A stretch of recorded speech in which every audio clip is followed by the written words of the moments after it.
एउटा प्र्याक्टिस हो जसले गर्दाखेरि जे कुरा सुनिन्छ त्यो कुरा भन्न सकिन्छ। त्यसले आज मैले तपाईहरु सामु तपाईहरु धेरैले चाहे सुनेको पनि हुन सक्छ नसुनेको पनि हुन सक्छ आई ओपनिङ प्रेजेन्टेसन भनेर एउटा प्रेजेन्टेसन लिएर तपाईहरु सामु उपस्थित भएको छु। सबैभन्दा पहिला त मैले तपाईहरुलाई प्रेजेन्टेसनको कुरा गर्दाखेरि प्रेजेन्टेसन हरेक किसिमको हुने गर्दछ। त हाम्रो बिजनेसमा प्रेजेन्टेसन भनेको त एकदमै महत्त्वपूर्ण अंग हो जसले गर्दाखेरि मान्छेहरुलाई यो विषयमा अवेयर गराउने हामीले चाहिँ मौका पाउँछौं। त प्रेजेन्टेसन थरी थरीको हुने गर्दछ। त अब यो पनि एक किसिमको प्रेजेन्टेसन हो। जसले राम्रोसँग प्रेजेन्टेसन गर्न सक्यो उसलाई धेरै मान्छेले सुन्ने अवसर पाउँछ।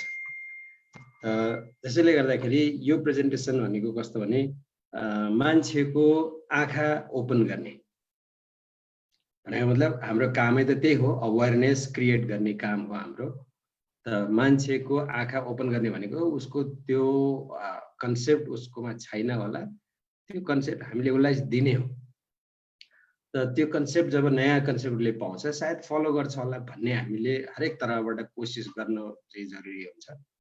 त नर्मली अफिसियल भेन्यूहरुमा हुने प्रेजेन्टेसन जुन हुन्छ त्यसमा चाहिँ कस्तो हुन्छ भनेदेखि कम्पनीको प्रोफाइल, त्यसपछि गएर कम्पनीको प्रोडक्ट, कम्पनीको प्लान, त्यसपछि गएर कम्पनीबाट हुन हाम्रो चाहिँ हुने फ्युचर यसको बारेमा विशेष गरी कुरा हुन्छ।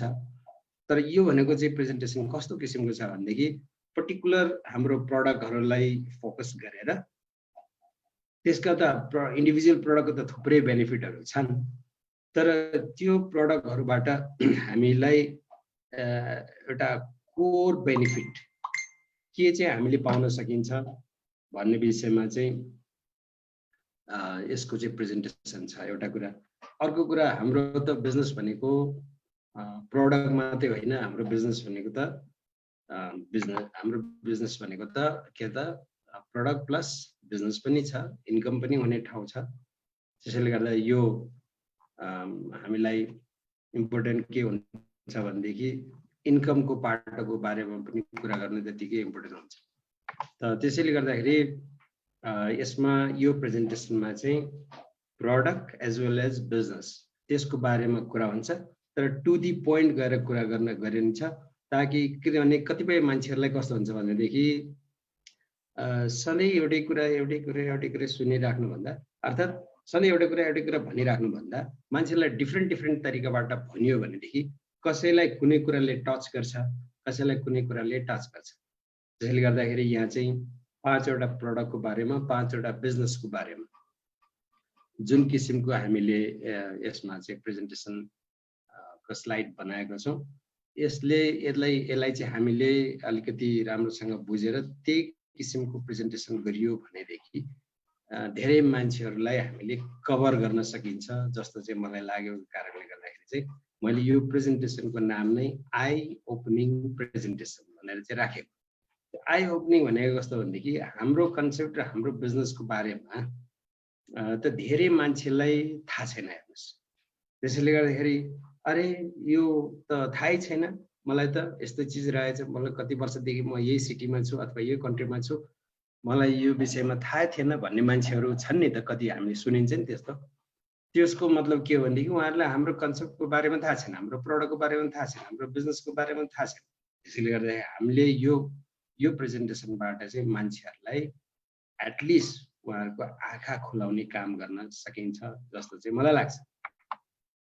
त्यसैले गर्दा म स्लाइड बाइ स्लाइड तपाईहरुसँग शेयर गर्न गइरहेको छु आजको यो प्रेजेन्टेसन आई ओपनिङ प्रेजेन्टेसन। पहिला सबैभन्दा हामी पहिला चाहिँ प्रोडक्टको बारेमा हामी कुरा गर्छौं, प्रोडक्टका 4-5 वटा पोइन्टको बारेमा।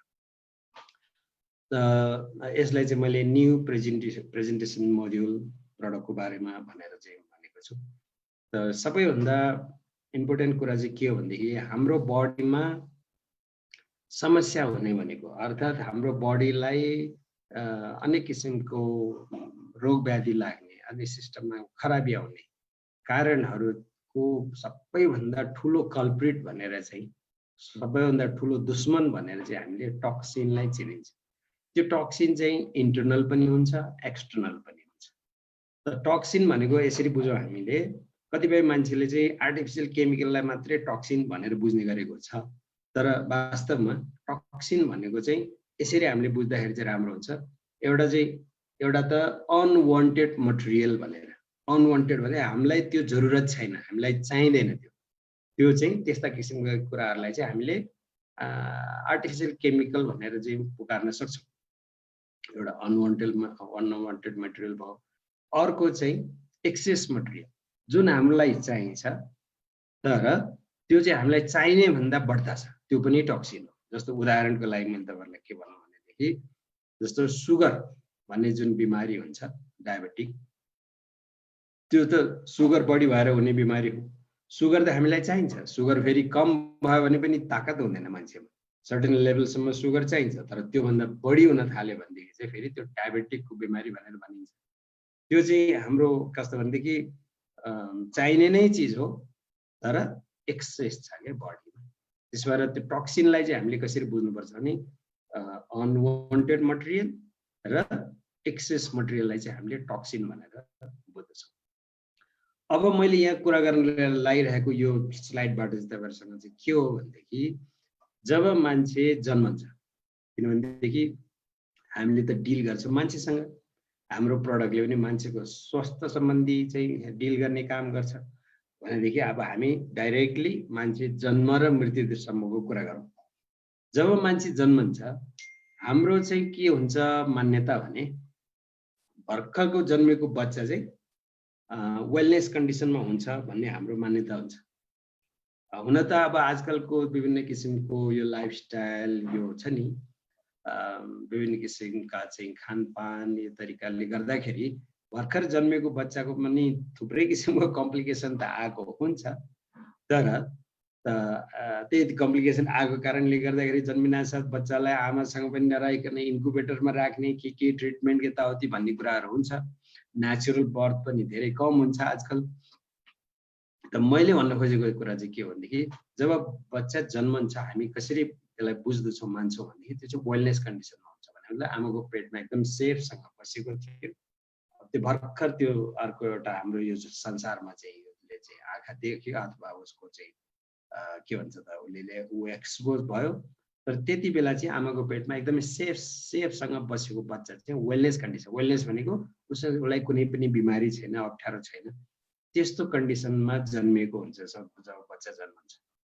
जन्मेर जब यो दुनियाँमा एक्सपोज हुन थाल्छ, पहिला त आमाको पेटमा त उसले छुट्टै तरिकाले एयर चाहिँ लिइराखेको हुन्थ्यो। अब यहाँ डाइरेक्टली उसले एयर लिने पायो, यहाँको एन्भाइरोमेन्टमा जुन जे जति पल्युटेड कुराहरू छन् त्यो कुराहरू चाहिँ इनहेल गर्यो। त्यसपछि गएर अब बिस्तारै उसले खाने कुराहरू पनि उसको चाहिँ आमाको दुध सँगै फेरि बिस्तारै उमेर हुँदै गइसकेपछि अन्य खाद्य पदार्थहरू पनि खाने गर्छ, जसमा चाहिँ हामीलाई थाहा छँदैछ अर्ग्यानिक नेचुरल चिजहरू पाउन आजकलको जमानामा गाह्रो छ। त्यसले गर्दाखेरि त्यो खाना, हावा, पानी जुन बाहिरी हामीले चाहिँ पाइरहेको चिज छ, त्यो त बच्चाले पनि लिन थालेर उसकोमा बिस्तारै त्यो खाना, हावा, पानीमा भएका त्यस्ता किसिमका अनवान्टेड मटेरियलहरू चाहिँ उसको शरीरभित्र जान थाल्यो अथवा टक्सिनहरू जान थाल्यो र बिस्तारै उमेर हुँदै गइसकेपछि उसमा चाहिँ त्यो टक्सिनहरूको कारणले गर्दाखेरि उसमा सेलमा हुने प्रपर जुन फङ्सन छ त्यसलाई चाहिँ डिस्टर्ब गरिदिने कारणले गर्दा त्यो बच्चा चाहिँ बिस्तारै उसकोमा चाहिँ कुनै डिसअर्डरहरू पैदा हुन्छ क्या, अथवा पेट दुख्ने होला अथवा के होला भनौँ न, कुनै न कुनै किसिमको। अब त्यो चाहिँ बिस्तारै भर्खरै वेलनेस कन्डिसनमा थियो, टक्सिनहरू भित्र जान थाल्यो, भित्र जाँदै चाहिँ उसको चाहिँ डिसअर्डरहरू चाहिँ देखिन थाल्यो।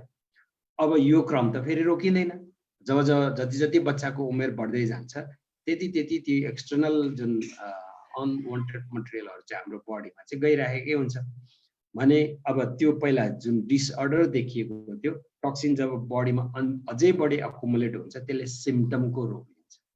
अब त्यो सिम्पटम्सहरू चाहिँ कस्तो किसिमको कुन अर्गनमा कुन सिस्टममा त्यो चाहिँ फरेन पार्टिकलले हैन त्यस्ता किसिमको चाहिँ अनवान्टेड मटेरियलले चाहिँ बडीमा चाहिँ असर गरेको छ त्यो अनुसार। एक्सक्यूज मी भानु भाई आपका स्लाइड शेयरिंग नहीं दिखा रहा है। अच्छा नहीं दिख रहा है। हाँ क्योंकि हम वीडियो प्ले करने के टाइम वो क्लोज हो गया था। ओके ओके मैं फिर ट्राई कर रहा हूँ। ओके जब हो गया था अब हो गया बोल देना, मैं कंटिन्यू करता हूँ। ठीक है जरूर जरूर जरूर जरूर। त मैले के भन्दै थिएँ भनेदेखि जुन बच्चा वेलनेस कन्डिसनबाट उसकोमा चाहिँ डिसअर्डरहरू पैदा हुन थाल्यो, डिसअर्डर पछि चाहिँ बिस्तारै उसकोमा सिम्पटम्सहरू देखिन थाल्यो। अब त्यो सिम्पटमहरू देखिने भनेको जस्तो मानिलिनुहोस् अनवान्टेड मटेरियल भनेको जस्तो अहिले आएको जुन यो कोभिड-19 जुन प्रब्लम छ, यो एक किसिमको भाइरस, यो भाइरस पनि त्यस्तै अनवान्टेड मटेरियलै हो हाम्रो लागि, त्यो नचाहिने चिज हो। त त्यसले गर्दाखेरि मान्छेलाई के छ त, एक मिनट म स्लाइड शेयर गर्दैछु यहाँनिर।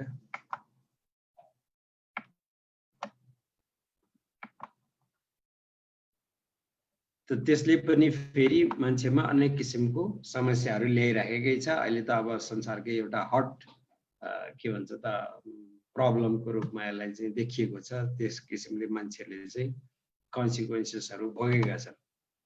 त त्यो पनि एउटा अनवान्टेड मटेरियल भित्रै पर्यो। ब्याक्टेरिया होस् चाहे भाइरस होस्, ती चिजहरू चाहिँ हाम्रो शरीरमा गइरहेको हुन्छ। त्यो बच्चाको है हामीले कुरा गरिराखेको, जन्म भयो, वेलनेस कन्डिसनमा थियो, डिसअर्डरहरू पैदा भयो, त्यसपछि त्यो टक्सिनहरू बढ्दो छ, सिम्पटम्सहरू आयो। अब त्यो सिम्पटम्स आइसकेपछि पनि फेरि त्यो टक्सिन जानबाट त फेरि हामी रोकिँदैन। त्यही इन्भाइरोमेन्ट छ, त्यही खानपिन छ, त्यही लाइफस्टाइल छ।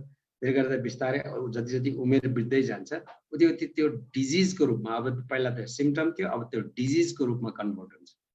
अब त्यो डिजिजको रूपमा कन्भर्ट भइसकेपछि कुन डिजिज हो, कस्तो किसिमको सिम्पटम्सहरू थिए, त्यस अनुसार चाहिँ फेरि हाम्रो जानकार हामीले चाहिँ कस्तो किसिमको ट्रिटमेन्ट लिन्छौँ, ती जानकार डक्टरहरू भयो अथवा कुनै पनि किसिमको चाहिँ सिस्टम हामीले फलो गरे हुन सक्छ ट्रिटमेन्ट गर्नमा, एलोपैथी, होमियोपैथी अथवा कुनै न। हो गया अभी शेयरिंग हो रहा है। Okay thank you very much. त डिजिज भयो। अब अझै पनि डिजिज भइसकेपछि पनि फेरि कस्तो हुन्छ भनेदेखि हाम्रो प्र्याक्टिस चाहिँ जनरली हाम्रो प्र्याक्टिस चाहिँ कस्तो छ भनेदेखि जब हामीलाई प्रब्लम हुन्छ, त्यो प्रब्लमको सिम्पटम्सहरू देखिन्छ अथवा हामीमा कुनै डिजिज आउँछ, हाम्रो प्र्याक्टिस चाहिँ हामी डक्टर कहाँ जाने अथवा एलोपैथिक मेडिसिनहरू चाहिँ युज गर्ने, त्यस्तो किसिमको चाहिँ जेनरल प्र्याक्टिस चाहिँ त्यो छ। अब त्यो एलोपैथिक मेडिसिन जुन हामीले युज गरिन्छ त्यो के हो त, त्यो पनि आर्टिफिसियल चिज नै हो। त्यसैले गर्दाखेरि हरेक राम्रा डक्टरले, है मैले राम्रा डक्टरले भन्दैछु, हरेक राम्रा डक्टरले के भन्नुहुन्छ भनेदेखि each and every tablet has got side effect भनेर भन्छ। भने मतलब हरेक कुनै पनि एलोपैथिक मेडिसिनको बाट चाहिँ साइड इफेक्ट हुन्छ भनेर डक्टरहरू आफैले भन्नुहुन्छ।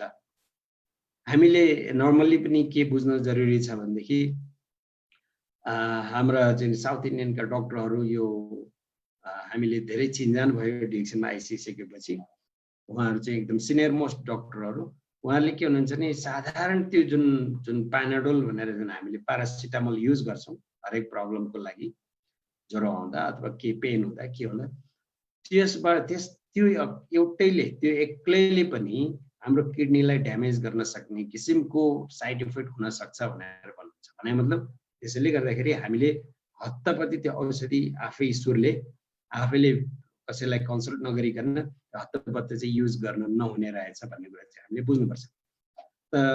त्यसले गर्दा त्यो हाम्रो प्र्याक्टिस अनुसार हामी डक्टर कहाँ जान्छौँ, एलोपैथिक मेडिसिन दिन्छ, त्यो पनि आर्टिफिसियल केमिकलै हो, त्यो पनि एक किसिमको टक्सिन नै हो। त अब टक्सिन बढ्ने क्रम त छँदैछ हो, त्यसले पनि फेरि कस्तो किसिमको समस्या छ त्यसमा चाहिँ सप्रेस गर्ने अर्थात् त्यो कुनै ब्याक्टेरिया र भाइरस छ त्यसलाई किल गर्ने अथवा त्यसलाई निष्क्रिय गर्ने त्यो काम त त्यसले गर्छ, तर त्यसैले फेरि कुनै न किसिमको साइड इफेक्टहरू चाहिँ ल्याउने गर्छ। त्यसले गर्दाखेरि पछि उगाएर के हुन्छ भनेदेखि त्यो अघि डिजिज थियो, अब त्यो बिस्तारै त्यो क्रोनिक डिजिजमा कन्भर्ट हुन्छ।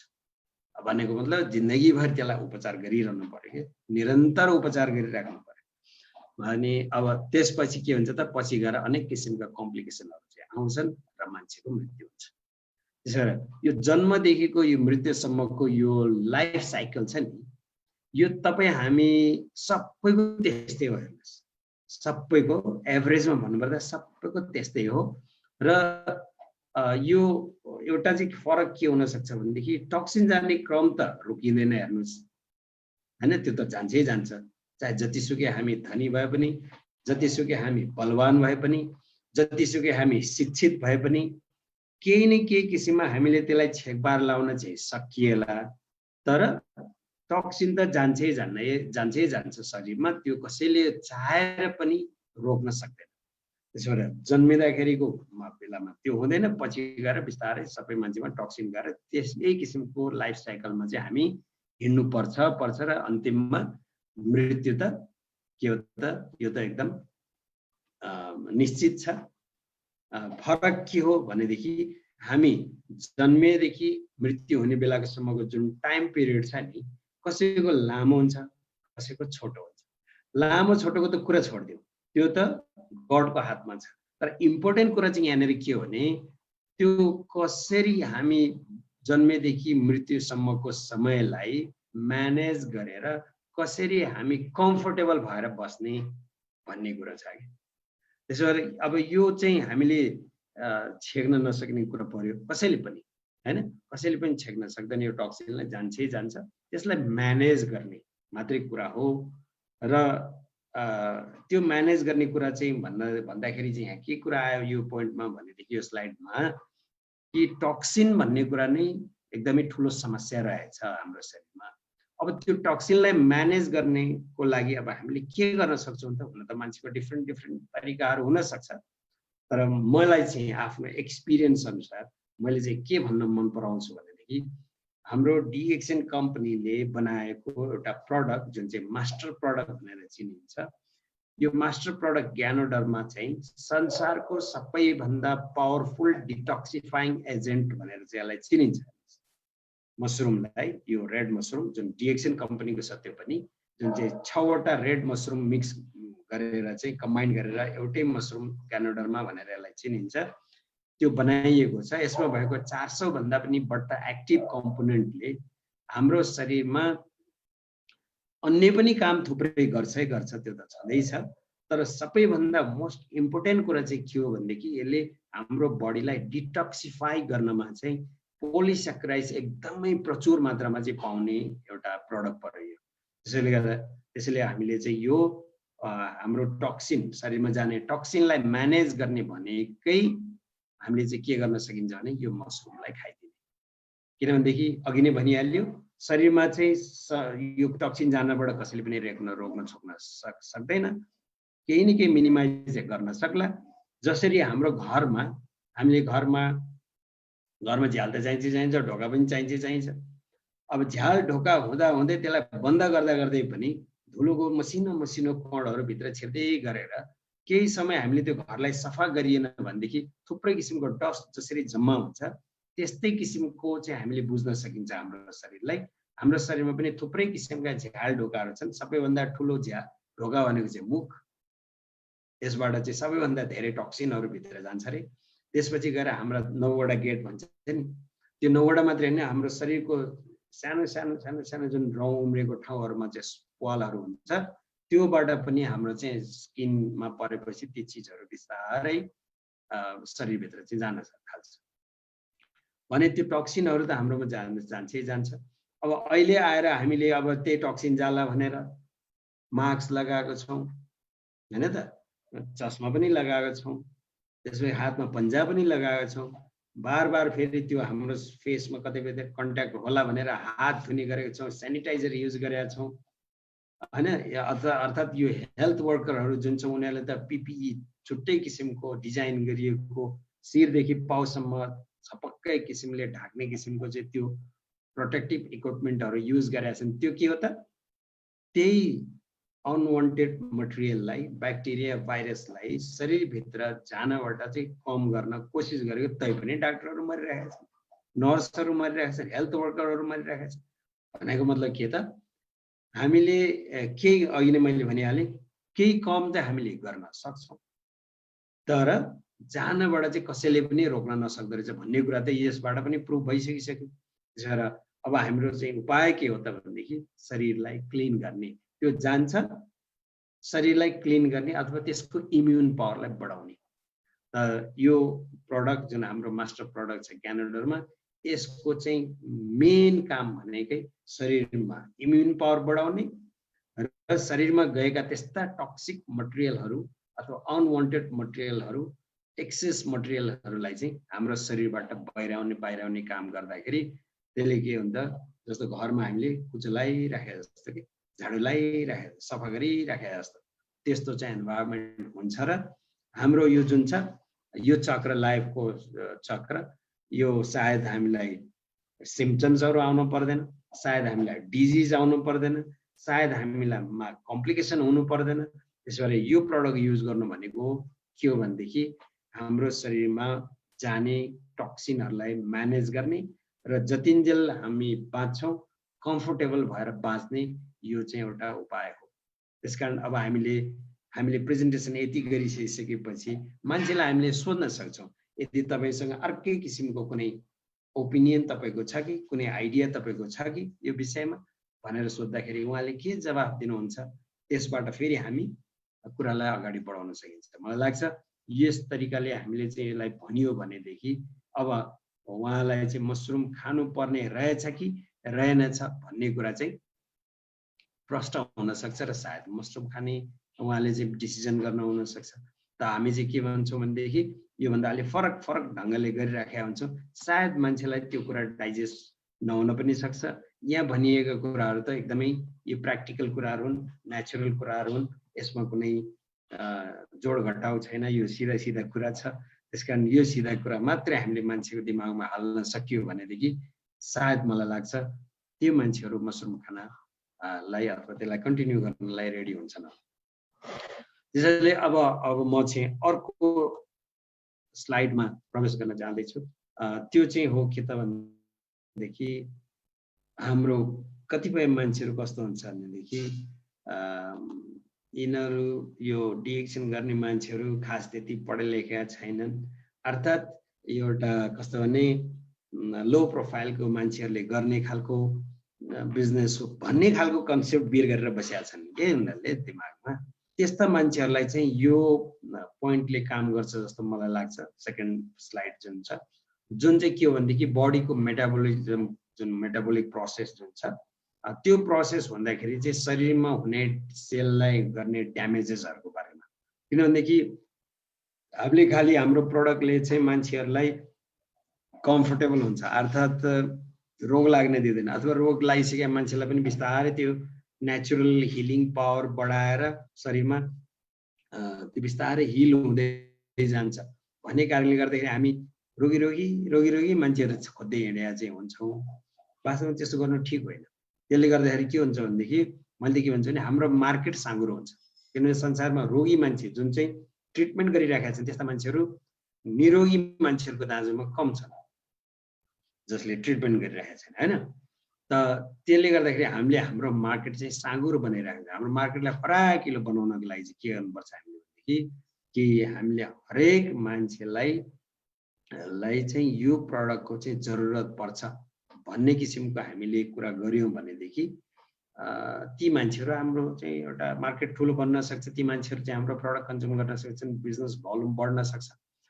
त मेटाबोलिजम प्रोसेस जस्तो मानिलिनुहोस् बच्चा होस्, बुढा होस्, धनी होस्, गरिब होस्, नेपालमा बसोस्, अमेरिकामा बसोस्, युएमा बसोस् अथवा इन्डियामा बसोस्, कुनै पनि कन्ट्रीमा बसोस्, ती मान्छेले त अथवा मान्छे स्वस्थ होस् अस्वस्थ होस् खानेकुरा त खान्छ, खानेकुरा त खानै पर्यो नि। खानेकुरामा मेनली हामीले खानेकुरामा त थुप्रै चिज पाइन्छ, तर हामीले मेनली कार्बोहाइड्रेटलाई चाहिँ एक्जाम्पल दिन्छौँ।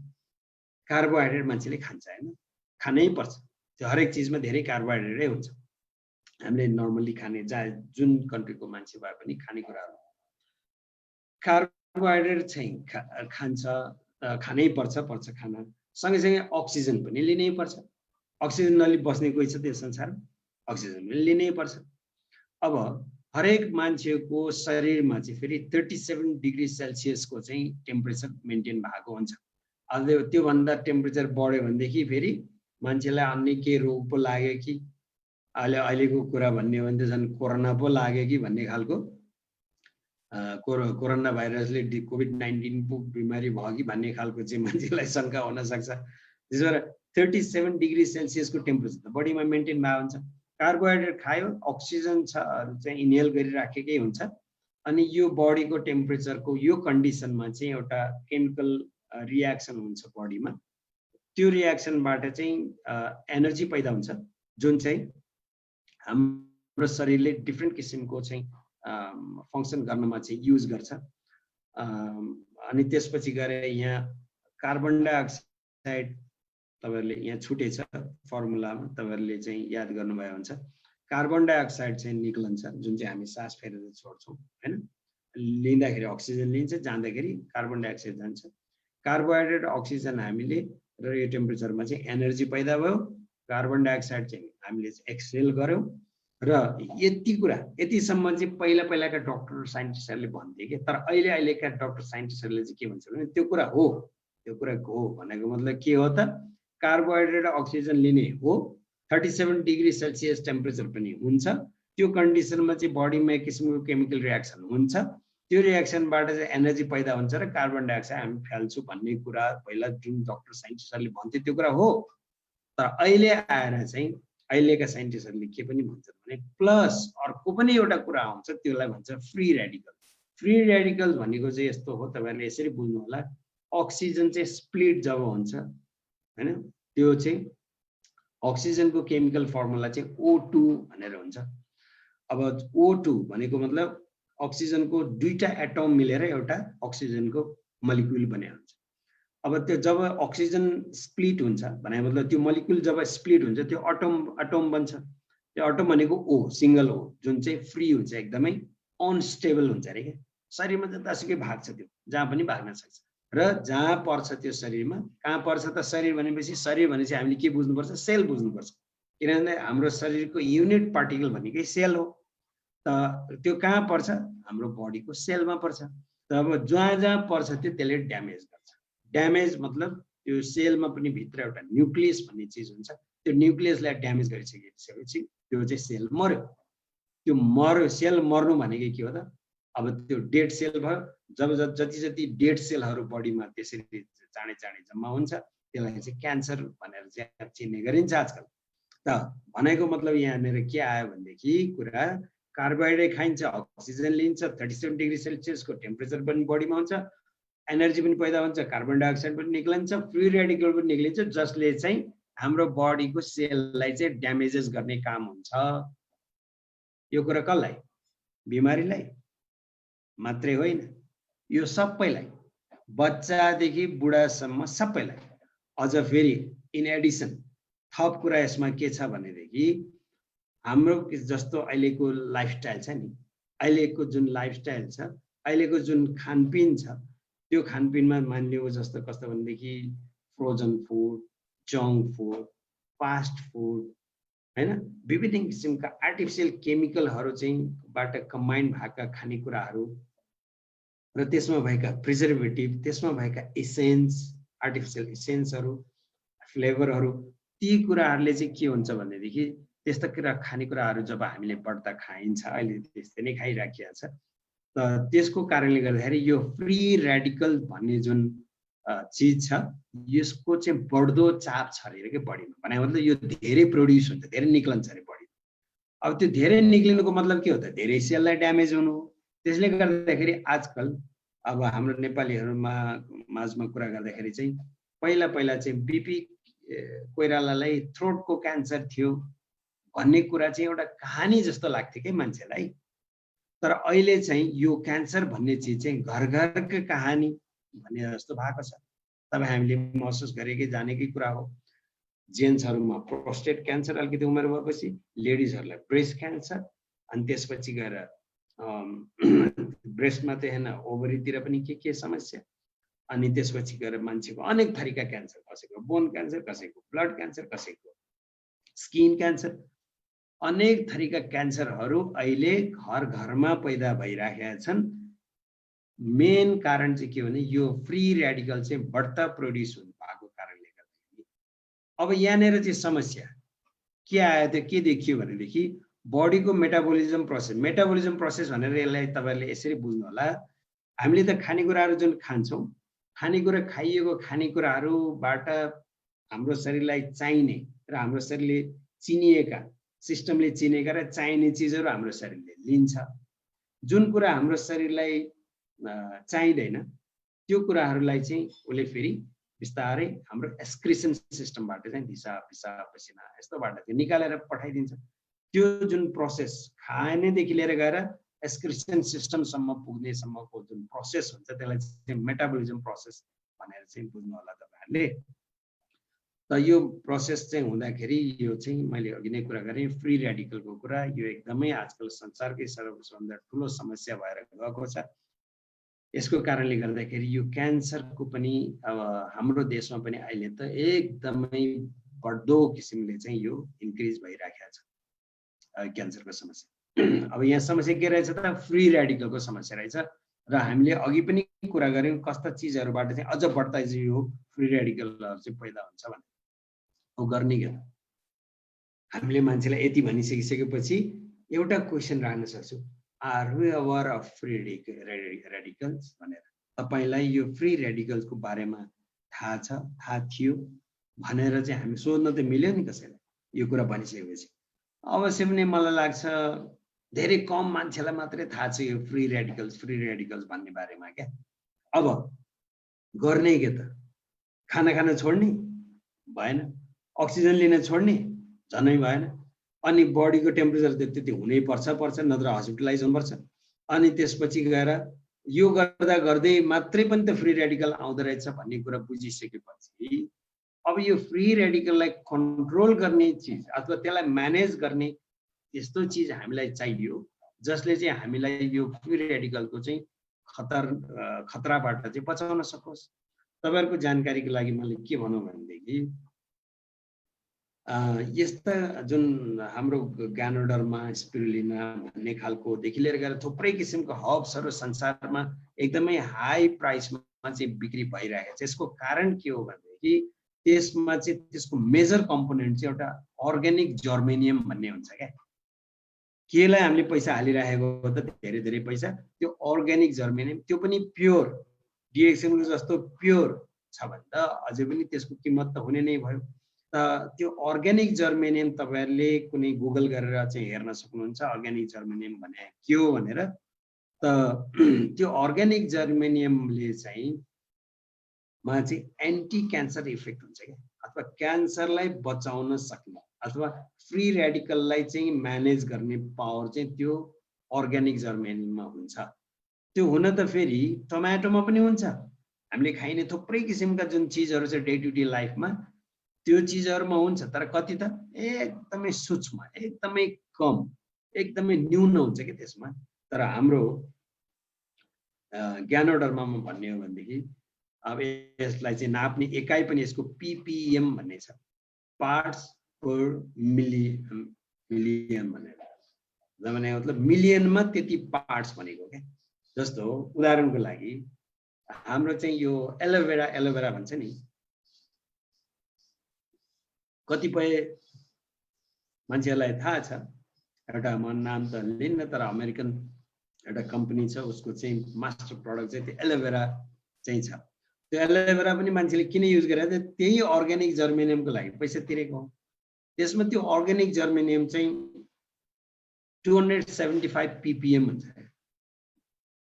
र तैपनि मान्छेले एकदमै ठुलो पैसा तिरेर चाहिँ त्यो युज गरिराखेकै छ भने अब त्यसको कम्प्यारिजनमा हामीले भन्ने हो भनेदेखि हाम्रोमा चाहिँ 8000 ppm ग्यानोडर्मामा 8000 ppm चाहिँ यो अर्ग्यानिक जर्मेनियम यसमा हुन्छ भनेदेखि कति ठुलो फरक छ त भन्ने कुरा हामीले यसबाट बुझ्न सकिन्छ। भने यति कन्सन्ट्रेसन बढ्ता भएको चाहिँ हाम्रो प्रोडक्टको मतलब हाम्रो ग्यानोडर्मा। त्यसैले गर्दाखेरि यो फ्री रेडिकललाई कन्ट्रोल गर्नलाई ग्यानोडर्मा खाइदिने काम यदि हामीले गरियो भनेदेखि यसले म्यानेज गर्ने रहेछ। हामीलाई के हामीले धेरै जसो समयमा के सोच्छ भने प्रब्लम भइसकेपछि अनि हेर्ने त्यो त एउटा के भन्दा ट्रिटमेन्ट सिस्टम अथवा त्यसलाई त्यो त के भनौँ भनेदेखि के भन्छ हामीले मेन्टेनेन्सको क्रममा कुरा गर्ने हो भनेदेखि मेन्टेनेन्सलाई जाँदैन त्यो सटडाउन मेन्टेनेन्स भइगयो। हामी प्रिभेन्टिभ कुराहरू चाहिँ गर्न खोज्दैछौँ, प्रिभेन्टिभ मेन्टेनेन्सको कुरा गर्न खोज्दैछौँ। त्यसैले गर्दाखेरि पहिल्यैदेखि नै हामीले यो प्रडक्टलाई युज गर्नु भनेको चाहिँ हाम्रो शरीरमा अर्ग्यानिक जर्मिनियम पहिल्यैदेखि नै रहिरहेकै हुन्छ, फ्री रेडिकल त पैदा भइरहेकै हुन्छ, त्यसको चाहिँ इफेक्टलाई चाहिँ यसले अर्ग्यानिक जर्मिनियमले चाहिँ मिनिमाइज गरिदिने भयो। त्यसैले गर्दाखेरि हामीले अब यो मसरुम जुन चाहिँ एकदमै पावरफुल एन्टी क्यान्सर इफेक्ट यसमा हुन्छ, त्यो चाहिँ खान त हाम्रो लागि राम्रो हो। अब यो तपाईलाई राम्रो लाग्छ भनेदेखि तपाईँ पनि खान सुरु गर्नुहोस्। अर्थात् तपाईँले क्यालेन्डरमा के हो भन्ने विषयमा तपाईँलाई हेर्न मन छ के छ भने तपाईँ साइट दिनुहोस् यसको, होइन अथेन्टिक इन्फर्मेसनहरू लिनुहोस्, त्यसपछि डिसाइड गर्नु। भन्दाखेरि त यो हामीले कसैलाई प्रेसराइज गरेको पनि जस्तो हुँदैन अनि उहाँहरूलाई इन्फर्मेसन दिएको पनि हो, त्यो अथेन्टिक इन्फर्मेसन हामी दिइरहेका छौँ। त्यस्तै किसिमको अथेन्टिक एक दुईवटा साइट दिने हो भनेदेखि उहाँहरूलाई चाहिँ अब यो खानु पर्ने रहेछ भन्ने कुराको चाहिँ आभास त्यहाँबाट हुन्छ जस्तो चाहिँ मलाई लाग्छ। त्यसैले गर्दा यो दुईटा स्लाइड हामीले जुन कुरा गऱ्यौँ, जुन चाहिँ हामीले चाहिँ के भन्छ त ज्ञानोडर्माको बारेमा अलिकति भन्नु पर्यो भनेदेखि त्यो दुईटा स्लाइडको बारेमा एउटा चाहिँ के त जन्मेदेखि मृत्युसम्मको समयमा चाहिँ कम्फर्टेबल भएर बस्न सकिने, किनभने टक्सिन जानबाट रोक्न सकिन्न भन्ने कुरा। अर्को चाहिँ फ्री रेडिकल चाहिँ बन्छ त्यसलाई फ्री रेडिकललाई रोक्न सकिन्न भन्ने कुराले चाहिँ ज्ञानोडर्मालाई हामीले फोकस गरेर त्यसको बेनिफिट यसमा पाउन सकिन्छ यसमा, अथवा त्यसलाई म्यानेज गर्ने चाहिँ यो प्रडक्ट हुन सक्छ भनेर सल्लाह दियो भनेदेखि मान्छेले त्यसलाई नो भन्ने ठाउँ हुन सक्दैन। त्यस्तै गरेर अर्को चाहिँ के छ त भनेदेखि यो स्लाइड पनि फेरि एकदमै इन्ट्रेस्टिङ छ, जसलाई चाहिँ के भन्छ त पिएच भ्यालु चाहिँ ब्लडमा हुने जुन पिएच भ्यालु छ नि त्यसको चाहिँ विशेष गरी यसमा कुरा हुन्छ। पिएच को जुन एउटा स्केल हुन्छ जुन 1 बाट सुरु भएर 14 सम्म को चाहिँ एउटा स्केल हुन्छ। 7 चाहिँ यसको चाहिँ न्युट्रल हो, तटस्थ, र जति यो 7 देखि तल आउँछ 6 5 4 3 2 1 गर्दै जति तल आउँछ त्यो चाहिँ स्ट्रङ एसिडिक हुन्छ, जति माथि हुन्छ उति फेरि स्ट्रङ अल्कलाइन हुन्छ। त्यसले गर्दाखेरि यो 1 देखिको 14 सम्मको चाहिँ यो पिएच स्केल हो।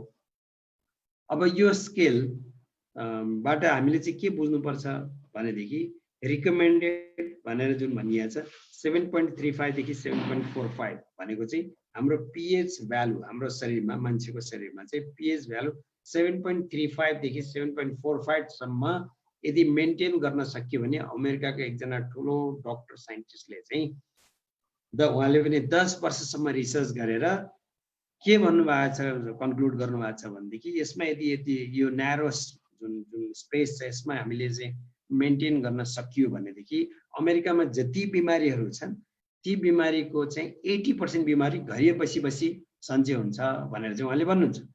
अब त्यो घरै बसी सन्चो हुनुको पछाडि के छ त राज भन्ने कुरा चाहिँ यो स्लाइडले चाहिँ हामीलाई चाहिँ प्रश्न हुन सक्छ। हेर्नुहोस् यो जति एसिडिक हुन्छ उति समस्या हुने रहेछ। अब हाम्रो बडी चाहिँ मा कस्तो छ होला त सिचुएसन भन्ने कुरा चाहिँ बुझ्नु पर्दाखेरि हामीले खान्छौँ कस्तो त त्यसमा भर पर्छ। अब हामीले धेरै एसिडिक खानेकुरा खान्छौँ भने त अभियसली बडी त एसिडिकै हुन्छ। अब हामीले त्यसलाई मेन्टेन गर्नलाई अथवा त्यसलाई न्युट्रल गर्नलाई अथवा स्लाइडली अल्कलाइन बनाउनको लागि अल्कलाइन चिज पनि बढी खान्छौँ भनेदेखि त्यो हुन सक्छ। अब हामीले विचार गरौँ, हेरौँ, डाक्टर लिमले एकदम सजिलो तरिका दिनुभएको छ हामीलाई एसिडिक फुड कुन हो अल्कलाइन फुड कुन हो भनेर डिफरेन्सिएट गर्न छुट्याउन। अब एसिडिक फुड चाहिँ अर्थात् अल्कलाइनबाट जाउँ पहिला, सबभन्दा कम त्यो छ। त्यसकारण किनभने अल्कलाइन भनेको जुन नेचुरली फलेका फ्रुट्स भेजिटेबल्स र ग्रिन लिभ्सहरू जुन छ त्यसलाई चाहिँ अल्कलाइन फुडमा गनिँदो रहेछ। त्यसलाई छोडेर केलाई छोडेर त alkaline food fruits vegetable green लिभ्सलाई छोडेर बाँकी जे जति कुराहरू हामी खान्छौँ मात्रै होइन पिउँछौँ पनि।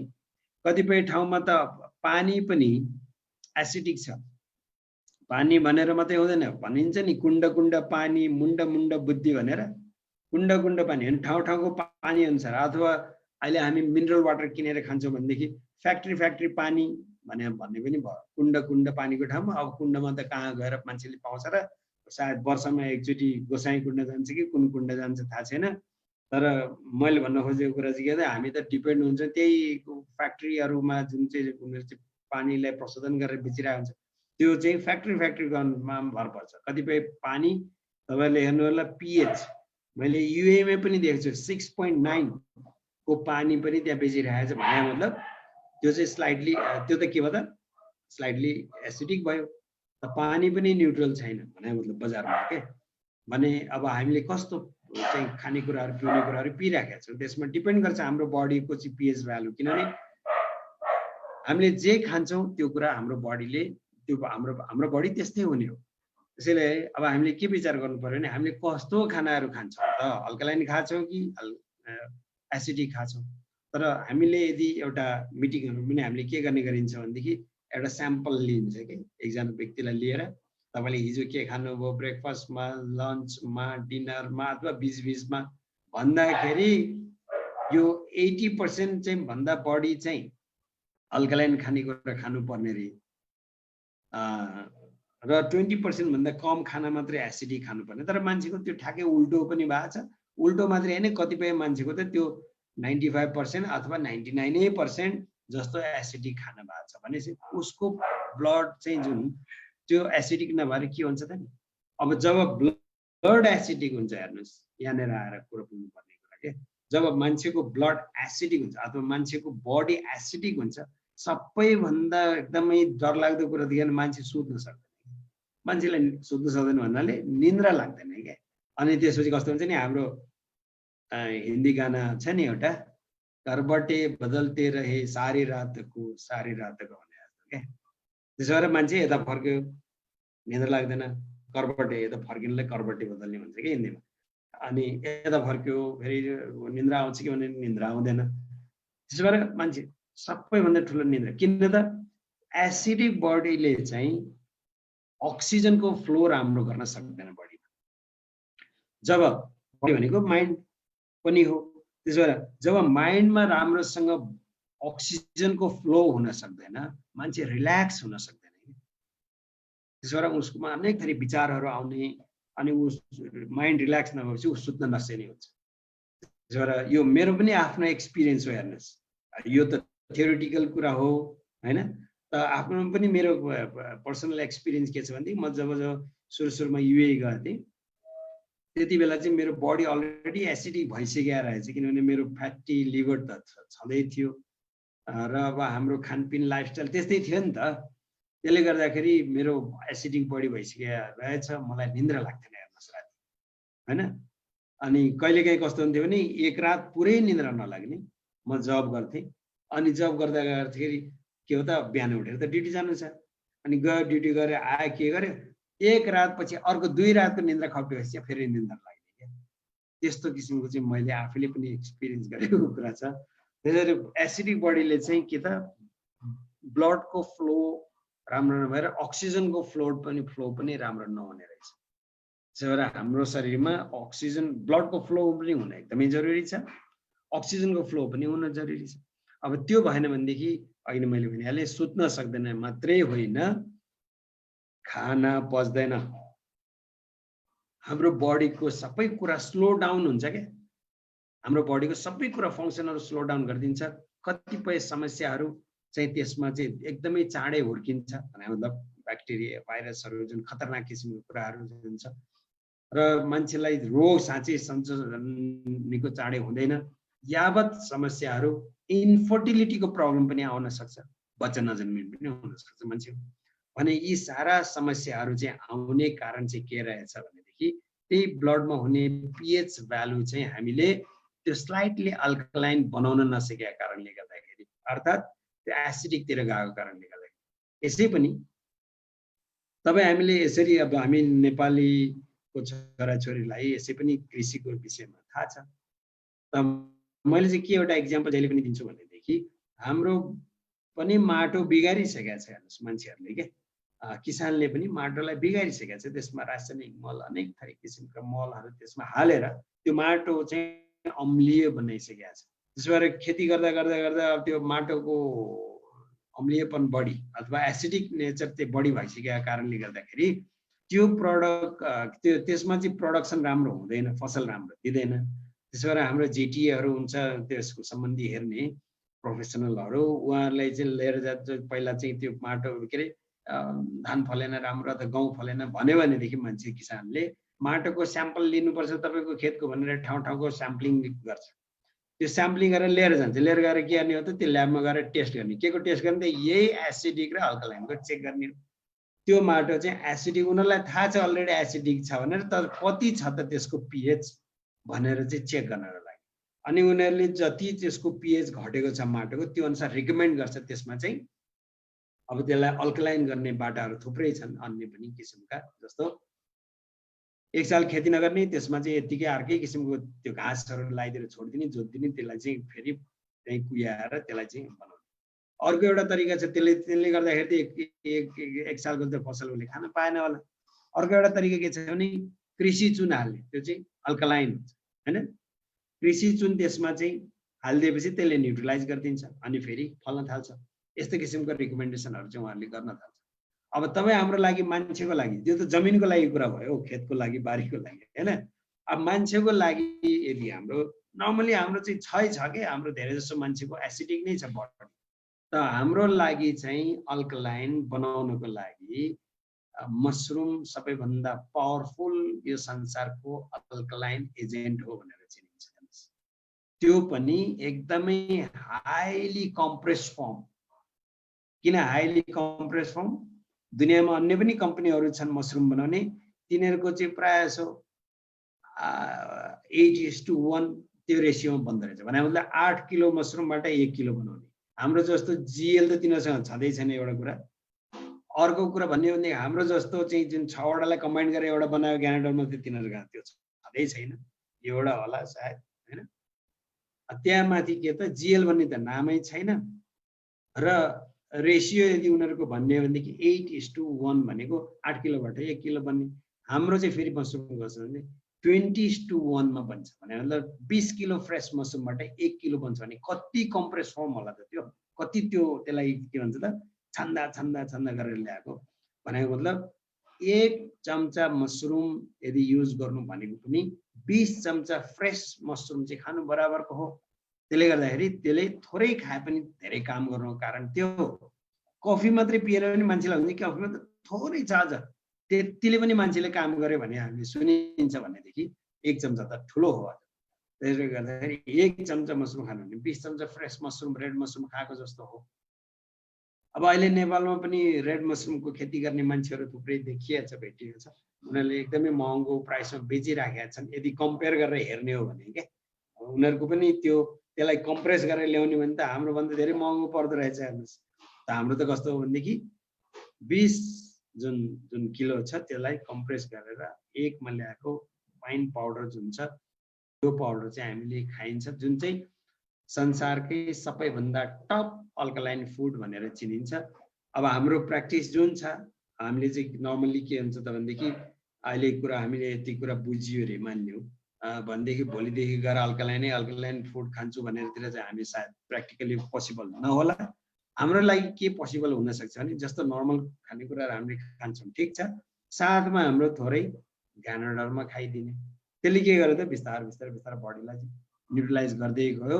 पिएच भ्यालु त्यसको चाहिँ स्लाइटली अल्कलाइन हुनेतिर चाहिँ त्यसले मद्दत गर्यो। त्यसले गर्दा अब हामीले यो कुरा भनिसकेपछि मान्छेले यहाँ नो भन्ने ठाउँ कहाँ छ?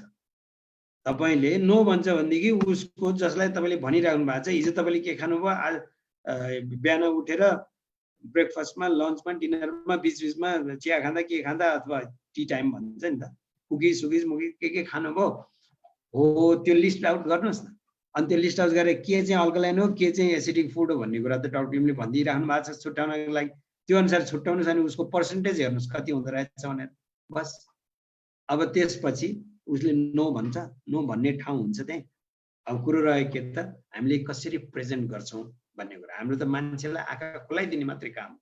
त्यसले गर्दा अब यो के छ भनेदेखि यो pH भ्यालु घट्नुमा फेरि अर्को इम्पोर्टेन्ट कुरा के पनि छ भनेदेखि कि हामीले ब्लड बन्ने र मेटेरियल खाएको छैन, जुन चाहिँ हाम्रो स्पाइरुलिना भनेको जुन छ अर्को एउटा जुन प्रडक्ट जुन चाहिँ हामीले चाहिँ queen of herb king of herb चाहिँ रेड मसरुमलाई भनिन्छ भने क्वीन अफ हर्ब भनेर चाहिँ फेरि हामीले स्पाइरुलिना भनिन्छ, जुन चाहिँ एकदमै हाइली कन्सन्ट्रेटेड भएको चाहिँ क्लोरोफिल त्यसमा चाहिँ जुन क्लोरोफिलको स्ट्रक्चर र हाम्रो ब्लडमा हुने हिमोग्लोबिनको स्ट्रक्चर चाहिँ एउटै हुँदो रहेछ। अब त्यसमा फरक भनेको के हो भनेदेखि क्लोरोफिलको जुन जुन न्युक्लियस छ त्यसमा चाहिँ फस्फरस हुँदो रहेछ, होइन म्याग्नेसियम हुँदो रहेछ, र हाम्रो ब्लडमा हुने जुन ब्लड सेल छ त्यसमा चाहिँ आइरन हुँदो रहेछ। जब हामीले त्यो हेर्दा त सिमिलर छ भन्नाले स्ट्रक्चर सिमिलर छ, तर जब हामीले क्लोरोफिल खान्छौँ त्यो म्याग्नेसियमलाई आइरनले चाहिँ रिप्लेस गरिदिँदो रहेछ। जब न्युक्लियसमा आइरन आउँछ त्यो त ब्लड पनि त्यसबाट इजिली ब्लड सेलमा कन्भर्ट हुने रहेछ क्या। त्यसो भएर त्यो मात्रै होइन, अर्को स्पाइरुलिनाको कुरा गर्ने भन्दा फेरि के त यो त संसारमै सबैभन्दा पावरफुल प्रडक्ट, संसारको चाहिँ माल न्युट्रिसन भनेको अहिले जुन सबैभन्दा ठुलो समस्या छ संसारमा, त्यो खान नपाउनेको मात्रै कुरा होइन। हामी अफ्रिकातिर मात्रै नहेरौँ, खान पाउने पैसा भएका मान्छेहरू जुन छन् ती मान्छेहरू पनि मोटा र यस्तो समतुल्य भएका छन् नि, ती पनि मालन्युट्रिटेड पिपल हुन्, तिनीहरूलाई पनि मालन्युट्रिसनै भएको हो।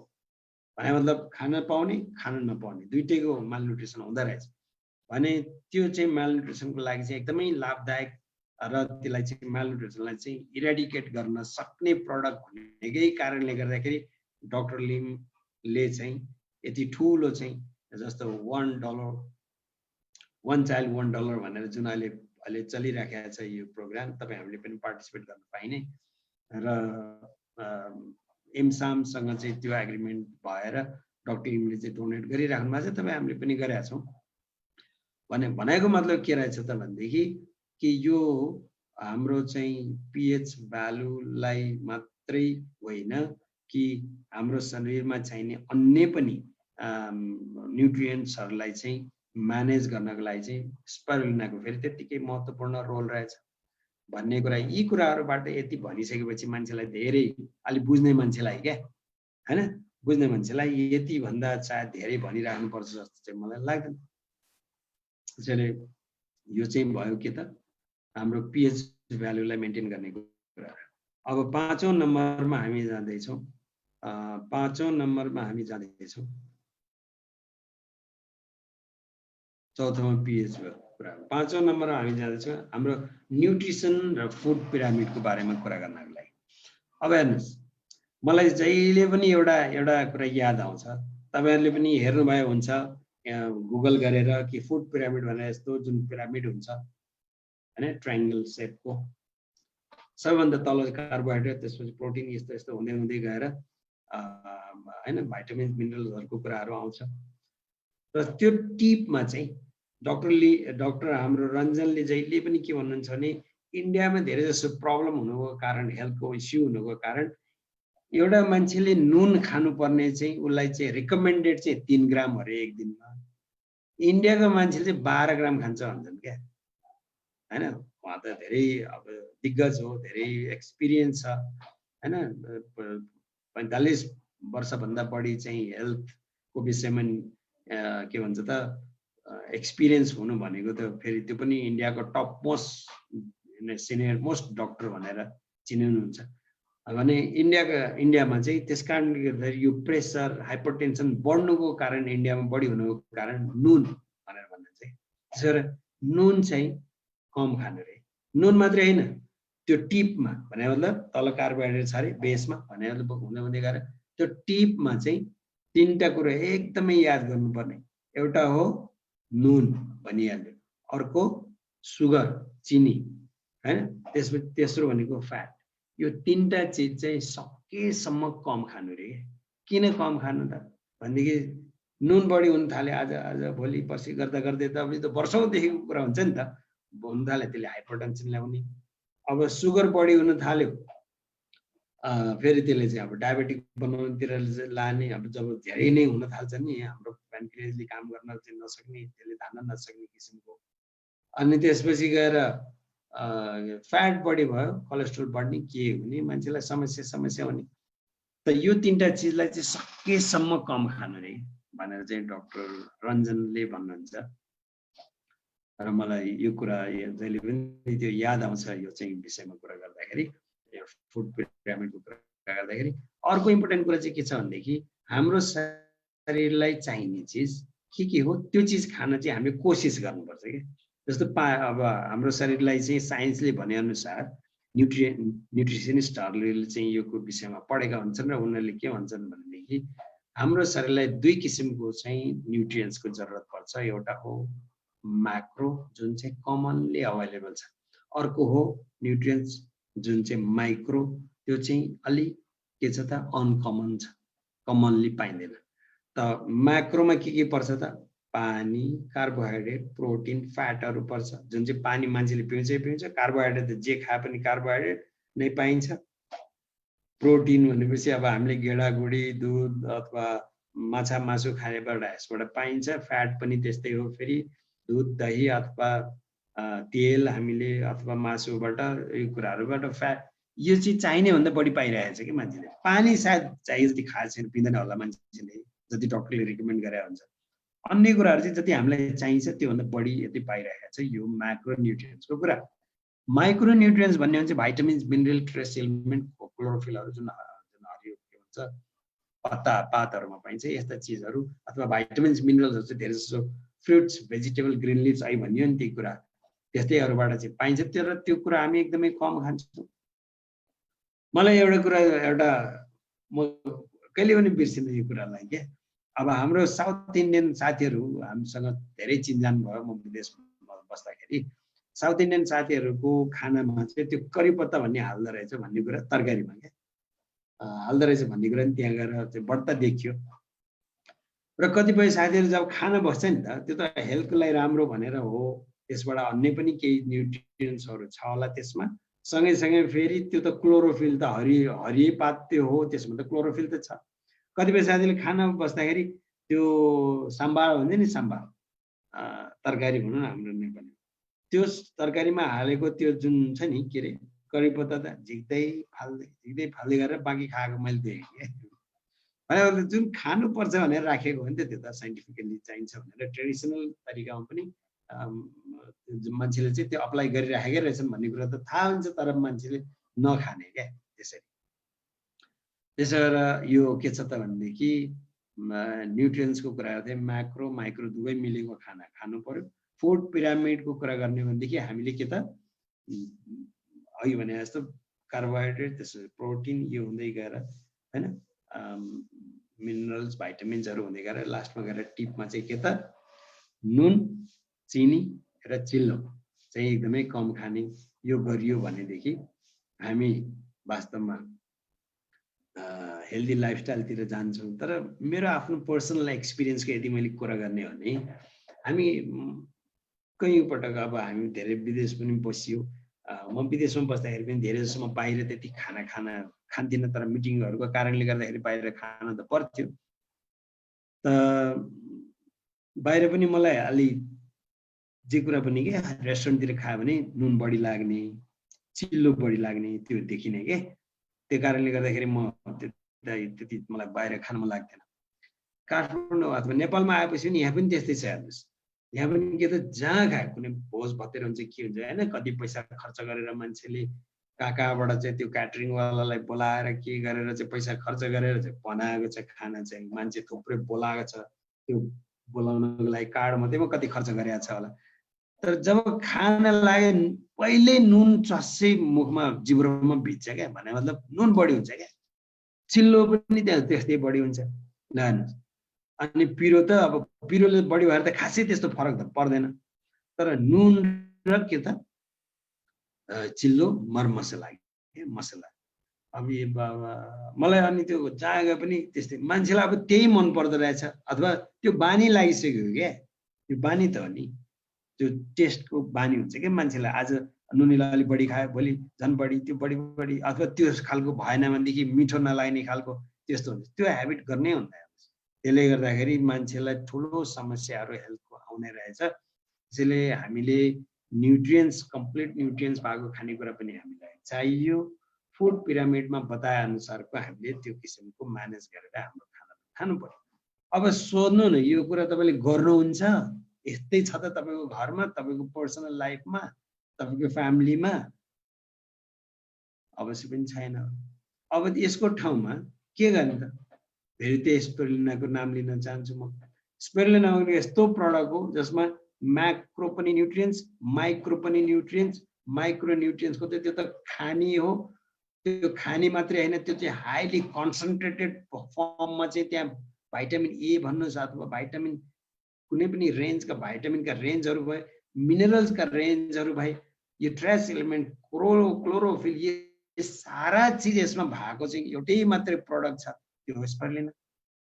तपाईँको यो के हो त न्युट्रिसनको काम त सिधै त यो एउटा प्रडक्ट भएपछि फुड पिरामिड भने त आफैले म्यानेज गर्ने कुरा हो। कार्बोहाइड्रेट कति खाने, हैन, प्रोटिन कति खाने, फ्याट कति खाने, यो कुराहरू मिलाउनु त आफू अवेर भएपछि आफ्नो घर परिवारलाई पनि त्यो किसिमले एजुकेट गरेपछि कुरा सिद्धि। त्यसो भने एउटै प्रडक्टले यो सारा काम हुँदो रहेछ नि त भन्ने कुरा मान्छेलाई भन्यो भनेदेखि नो भन्ला त। अब उसलाई चाहिँ चाहियो कि त हो त यो कुरा भन्ने कुरालाई चाहिँ चेक एन्ड ब्यालेन्स गर्नको लागि चाहिँ अथवा उसलाई ऊ आफू सेटिस्फाई हुनको लागि साइड दिनुहोस्, यसको कुनै न कुनै साइड पढ्नु न तपाईँ आफै भन्ने किसिमले। हामी के मान्छेलाई झुक्काउने फकाउने त्यो कुरा हो र जे फ्याक्ट हो त्यो भन्न नसकेका कारणले गर्दाखेरि तपाईँ हामी पछि परेका छौँ क्या। त फ्याक्ट हामीले भन्न सकेका छैनौँ, तर बरु उल्टो कुरा हामीले कसरी भन्छौँ नि तिम्रो रोग सन्चो हुन्छ, भोग सन्चो के भनेर भन्छौँ भने मान्छेलाई चित्त बुझ्दैन। त यसरी चाहिँ भन्नु चाहिँ राम्रो हुन्छ जस्तो चाहिँ मलाई लाग्छ। यो भयो न्युट्रिसन र फुड पिरामिडको कुरा, मान्छेको आँखा खोल्ने। अब अर्को एउटा आँखा खोल्ने एउटा बाटो छ, त्यो चाहिँ के हो भनेदेखि एक्सर्साइज, रेस्ट, रेडिएसन, यी सम्बन्धित कुराहरू अथवा अन्य कुराहरू। मेजर कुरा चाहिँ के हो यसमा भनेदेखि 1 घन्टाको चाहिँ प्रपर एक्सर्साइज हुन जरुरी छ। हाम्रो डाक्टरले पनि के भन्नुहुन्छ भने 40 मिनट्सदेखि 1 घन्टाको चाहिँ प्रपर एक्सर्साइज हुन जरुरी छ भन्नुहुन्छ। 6 to 8 आवर्सको डिप स्लिप हुन जरुरी छ भन्नुहुन्छ। अहिले जस्तो एसिडिक बडी छ, कर्बटे बदलै छ, अनि डिप स्लिप कहाँबाट हुन्छ र 6 घन्टा के 8 घन्टा के 10 घन्टा सुते पनि मान्छेको रेस्ट ऊ चाहिँ थकाइ नमर्ने कारण नै त्यही हो, डिप स्लिप हुँदैन मान्छेमा। Away from the radiation, antibiotic resistance, यो एकदमै जटिल कुराहरू हुन् वास्तवमा भन्ने। 1 hour एक्सर्साइज पर एभ्री डे, यो मान्छेलाई थाहा छ तर मान्छेले गर्दैन, हैन। अब यो गर्दैन किन त?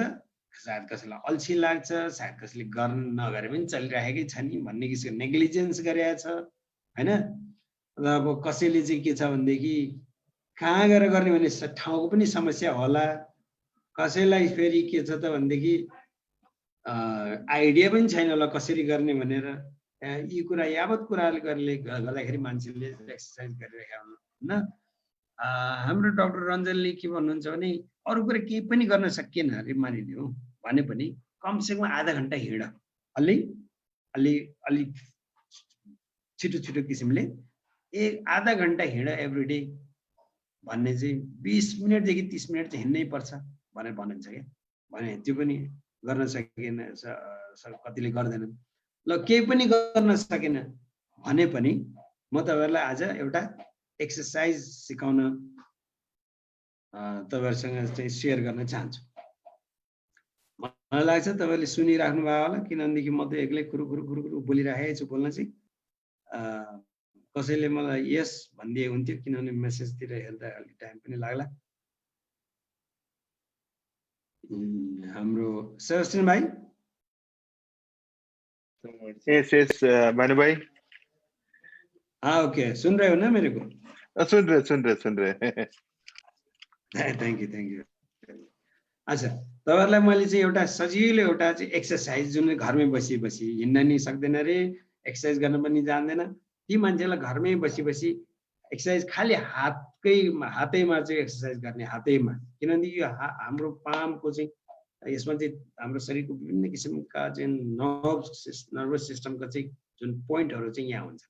त्यसकारण एउटा चाहिँ के गर्नुपर्छ अरे हामीले यसलाई भने यसलाई हामीले तरिका जान्यो भनेदेखि कतिपय एउटा चाइनिज जुन टेक्नोलोजी छ जुन चाहिँ हत्केला र पैतालामा मात्रै त्यसको पोइन्टहरूलाई उनीहरूले चिने हुन्छ त्यसलाई प्रेस गरेर हाम्रो शरीरको समस्याहरू पनि समाधान गर्ने पनि त्यो समस्या हुन्छ के अरे त्यो चाहिँ प्रविधि हुन्छ भने अब हामीले त्यो चाहिँ पोइन्ट त नजानु होला तर हामीले त सिम्पली के चाहिँ गर्न सक्छौँ भनेदेखि त्यसरी यसै हातलाई लिनुहोस् तपाईँले पहिला यो हातले हान्नुहोस् कमसेकम तपाईँले 20-30 पटक कति अलिक मजाले हान्नुहोस् क्या यसलाई तपाईँले दुखाइलाई चाहिँ एब्जर्ब गर्ने बेलासम्म यसो गरी यता पनि हान्नु ओके यो एउटा तरिका भयो अनि त्यसपछि गएर तपाईँ हाम्रो चाहिँ हुन्छ यो ताली बजाउने हामी यसो गरेर भने कसैले यसै नि ताली बजाएर देखिएको छ कतिको त्यस्तो ताली बजाएर काम छैन ताली के छ यो सबै पोइन्ट औँलाहरूको यो पोइन्टहरू जोडिने किसिमले ताली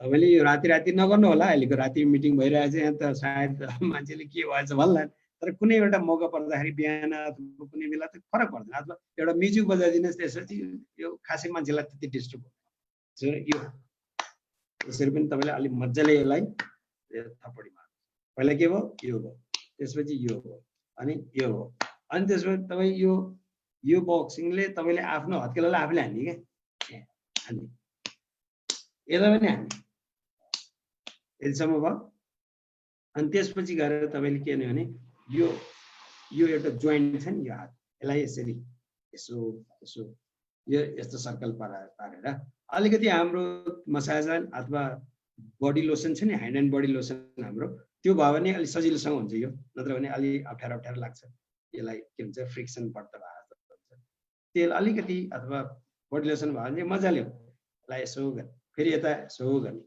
अर्को स्टेप फेरि तपाईँ के भने यो छ नि यसलाई तपाईँ ठोक्नुहोस् यहाँ चाहिँ अलिक दुख्छ है यो गर्दा चाहिँ अलिक दुख्छ तर तपाईँले कतिसम्म सहन सक्नुहुन्छ त्यस्तो किसिमले तपाईँले यसरी हिर्काएर अर्को भने फेरि यो यसरी यसरी मजाले क्या तपाईँले सहन सक्ने जति सक्नुहुन्छ त्यो किसिमले तपाईँले हान्नु अर्को एउटा यो छ नि यो र योलाई प्रेस गर्ने यसलाई यसरी रब गर्ने यति मात्रै गरियो भनेदेखि हाम्रो चाहिँ फुल बडीको एक्सर्साइज भइरहेको हुन्छ क्या वास्तवमा अब त्यति पनि गर्न सकेन अथवा त्यति पनि गर्न सकेन भने कफी पिउनुहोस् डाक्टर लिमले के भन्नुहुन्छ भने हाम्रो कफी रेगुलर पिउने मान्छेले चाहिँ त्यो रेगुलर 1 आवर एक्सर्साइज गर्ने बराबरको अथवा त्योभन्दा बढ्ता बेनिफिट चाहिँ पाउँछ भनेर चाहिँ डाक्टर लिमले चाहिँ भन्नुहुन्छ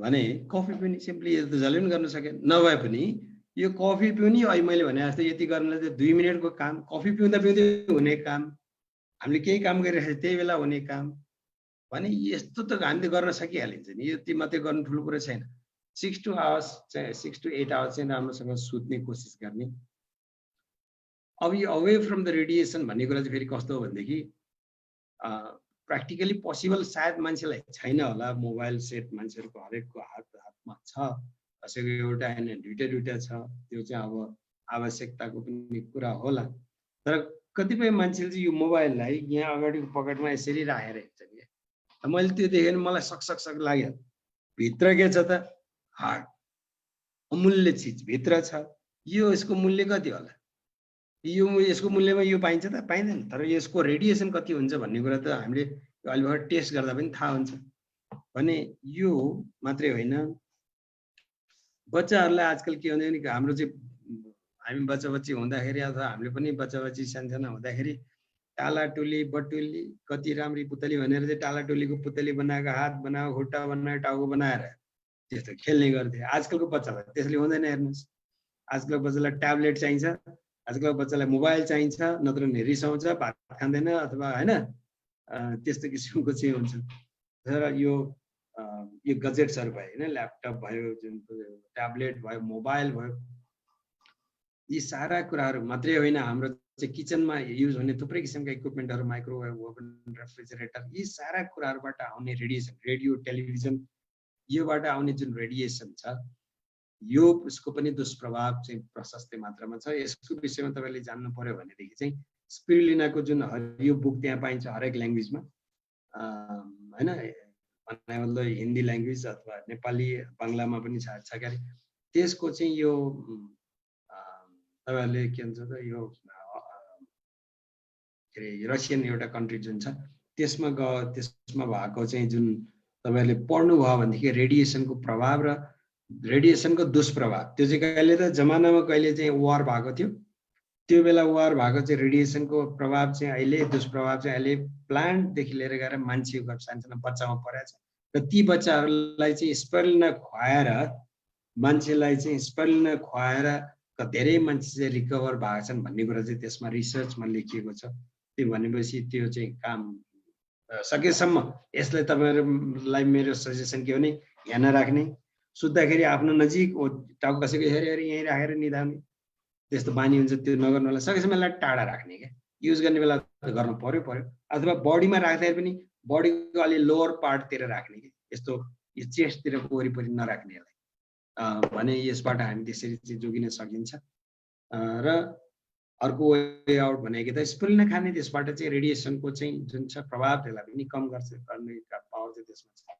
एन्टिबायोटिक रेसिस्टेन्ट भने चाहिँ के भनेदेखि मान्छेले के हुन्छ भने एन्टिबायोटिक खान्छ अलिकति 2-4 दिन खाए डक्टरले त्यो कोर्स दिए हुन्छ नि यति बेला यति समयसम्म खानु भनेर तर त्यो कोर्स पुरै नहुँदै उसलाई एन्टिबायोटिकले त काम त के हो त उसको त तुरुन्तै काम गर्ने काम हो 1-2 दिनमै उसको चाहिँ राम्रो भएको जस्तो लाग्छ ल मलाई ठिक भयो भने छोडिदिन्छ त्यो भइसकेपछि के हुन्छ भने त्यो ब्याक्टेरिया मरिसकेको छैन शिथिल मात्रै भएको छ त्यही बेला मैले छोडिदियो त्यो फेरि जागेर आउँछ र फेरि समस्या ठुलो आउँछ भने यो चाहिँ एकदमै यो संसारकै ठुलो समस्या बनिसकेको छ भने यो पछि गएर एन्टिबायोटिक बनाउने मान्छेले नै के भनेको छ भनेदेखि एन्टिबायोटिक त हामीले बनायो अहिले समयको चाहिँ माग अनुसार यसलाई चाहिँ जरुरत भएको कारणले गर्दाखेरि तर यस्तो समय आउने छ एन्टिबायोटिकले काम गर्दैन भने जसले बनायो उसैले भनेको छ त्यो बेला आउनै लागिरहेको छ किनभनेदेखि रेसिस्टेन्स अहिले भइसकेको छ भने त्यस्तै गरेर अर्को के भने पेस्टिसाइड इन द सिड भनेको जुन छ monsanto.com मा गएर तपाईँहरूले हेर्नु होला आजकलको जमाना के छ भनेदेखि कृषकहरूले के भन्छ भनेदेखि plants and seeds are no more with us भनेर चाहिँ के भन्छ त फार्मर्सहरूले चाहिँ भनेको छ भने मतलब उनीहरूको हातमा छैन कसको हातमा छ त ऊ यस्तो मोन्सान्तो भन्ने कम्पनीहरू यिनीहरूले चाहिँ के गरेको छ भनेदेखि त्यो सिडमा नै पेस्टिसाइड अलरेडी हालिदिएको छ क्या त्यसो भएर हामीले चाहिँ त्यसलाई अर्ग्यानिक खेती गर्छु भनेर त्यो हुनेवाला छैन किनभने अलरेडी त्यहाँ सिडमा नै त्यसको पेस्टिसाइड इन्जेक्ट गरिसकेको छ परिसकेको छ भने यी सारा कुराहरू अन्य कुराहरू पनि यसमा समस्याहरू धेरै छन् हेर्नुहोस् यसले गर्दाखेरि यो सबै समस्याहरूसँग जुझ्ने तपाईसँग केही बाटाहरू तरिका छ त भनेर सोध्नुहोस् यो सबैको समाधान भनेको एन्टिबायोटिक रेसिस्टेन्ट भनेको छ भने सकेसम्म एन्टिबायोटिक खानु नपर्ने ठाउँमा हामी पुग्ने किन एन्टिबायोटिक खाने यदि हाम्रो चाहिँ शरीरले चाहिँ त्यो किसिमले चाहिँ बियर गर्न सक्छ र त्यो किसिमको पावर नेचुरल हिलिङ पावर हाम्रोमा छ भनेदेखि जुन चाहिँ पावर हाम्रा प्रडक्टहरूले चाहिँ हाम्रा कोर प्रडक्टहरू चाहिँ ल्याइदिन्छ लङ रनमा भने त्यो खाने अवस्थामा परिएन भने अब यो मान्छेले अवश्य पनि यसलाई रियलाइज गर्छ जस्तो लाग्छ मलाई र हाम्रो प्रडक्ट चाहिँ प्रति आकर्षित हुन सक्छ अब यी भए 5 वटा प्रोडक्ट सम्बन्धी कुरा अब बिजनेस सम्बन्धी कुराहरू पनि त्यस्तै आई ओपनिङ गर्ने 5 वटा पोइन्टहरू छन् त्यसको विषयमा नि हल्का कुरा गरिहालौँ सर्टकटमा सबैभन्दा पहिलो चाहिँ के छ प्रोफेसनको कुरा छ 40-50 वर्ष अगाडि चाहिँ कस्तो थियो भने एग्रिकल्चर गरेर बस्ने मान्छेको चाहिँ प्रोफेसन राम्रो मानिन्थ्यो र त्यस्तै गरेर सर्भिस गर्ने मान्छे जब गर्ने मान्छेलाई चाहिँ ठिकै मानिन्थ्यो मध्यम मानिन्थ्यो हैन एग्रिकल्चर गर्ने उत्तम त्यसपछि गएर सर्भिस गर्ने मान्छेलाई मध्यम र बिजनेस गर्ने मान्छेलाई गुड अथवा चुत्तो किसिमले चाहिँ हेरिन्थ्यो के पहिलाको जमानामा किनभनेदेखि बिजनेस भनेको गर्ने मान्छे त्यति स्ट्यान्डर्ड मान्छे होइन भन्ने खालको अथवा कास्टको हिसाबले पनि त्यो किसिमले हेरिन्थ्यो क्या हाम्रो नेपाल अथवा इन्डिया यस्तो ठाउँहरू अहिले आएर यो 40-50 वर्ष पछाडि अहिले आएर चाहिँ फेरि यो ठ्याक्कै उल्टो भएको छ उल्टो कसरी भएको छ त बिजनेस गर्छ जसले उसको चाहिँ त्यो प्रोफेसन चाहिँ एकदमै राम्रो मानिएको छ उत्तम मानिएको छ सर्भिस त्यो अहिले पनि मध्यममै छ।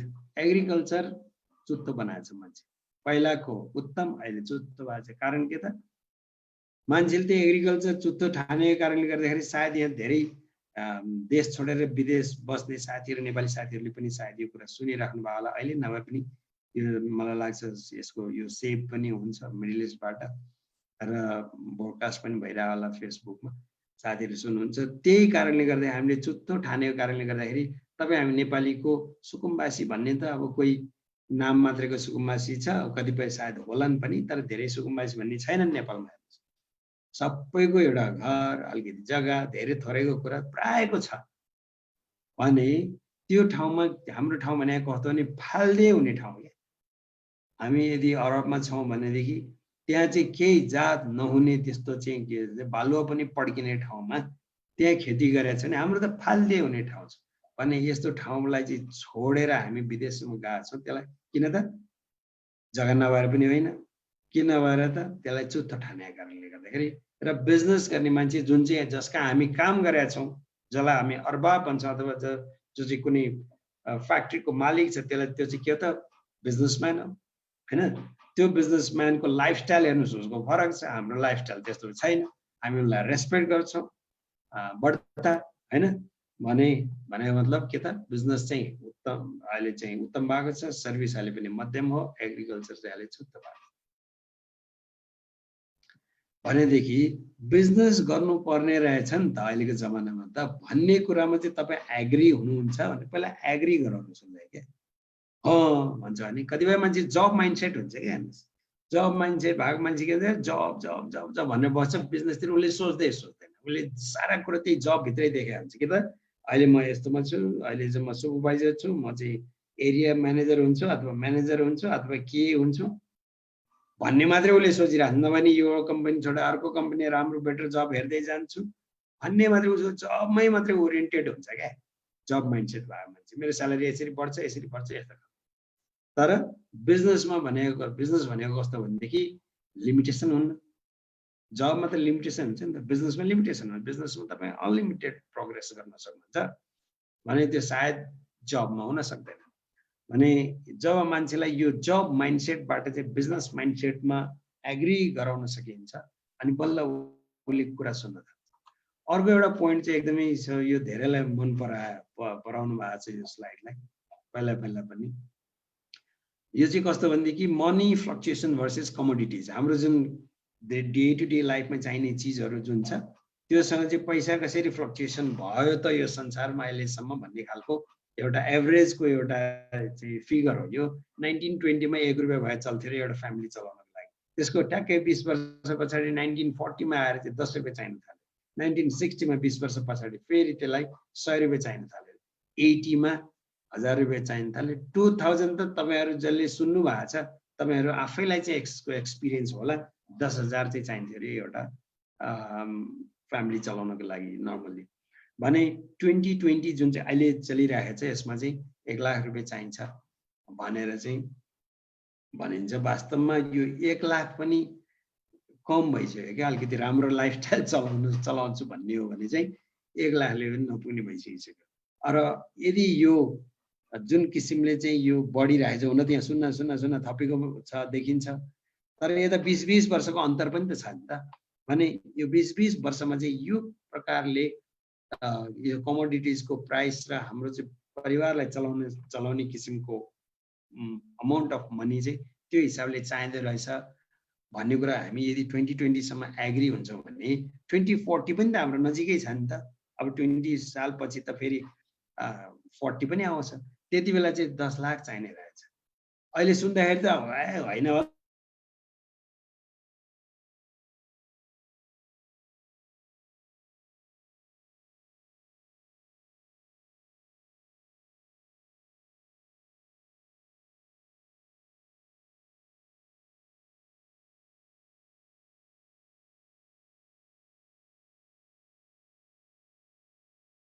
उसलाई सोध्नुहोस् न, are you prepare for this भनेर के त 2020 त सिद्धिएको 2040 को लागि महिनामा 10 लाखको रेगुलर एन्ड सस्टेनेबल इन्कम आउनको लागि तपाई अहिले प्रिपेयर हुनुहुन्छ त? अहिले प्रिपेयर भएन भने त्यो बेला चाहियो भनेर त पाइँदैन क्यारे भनेर एउटै मात्रै क्वेसन सोध्यो भने मान्छेलाई सायद अब उसले सोच्न थाल्छ क्या।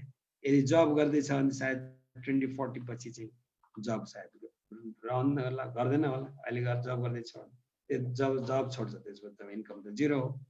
त्यसै गरेर रोबोटिक कियोसाकीको जुन cash flow in the world भन्ने कुरा जुन यो छ मलाई एकदमै मन पर्ने, संसारले मन पराएको छ यो कुरा।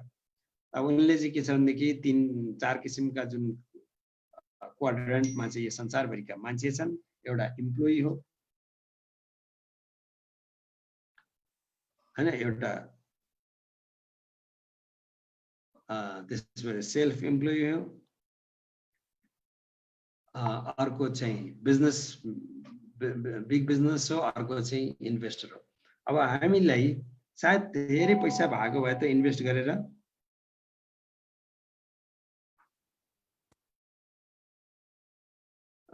सायद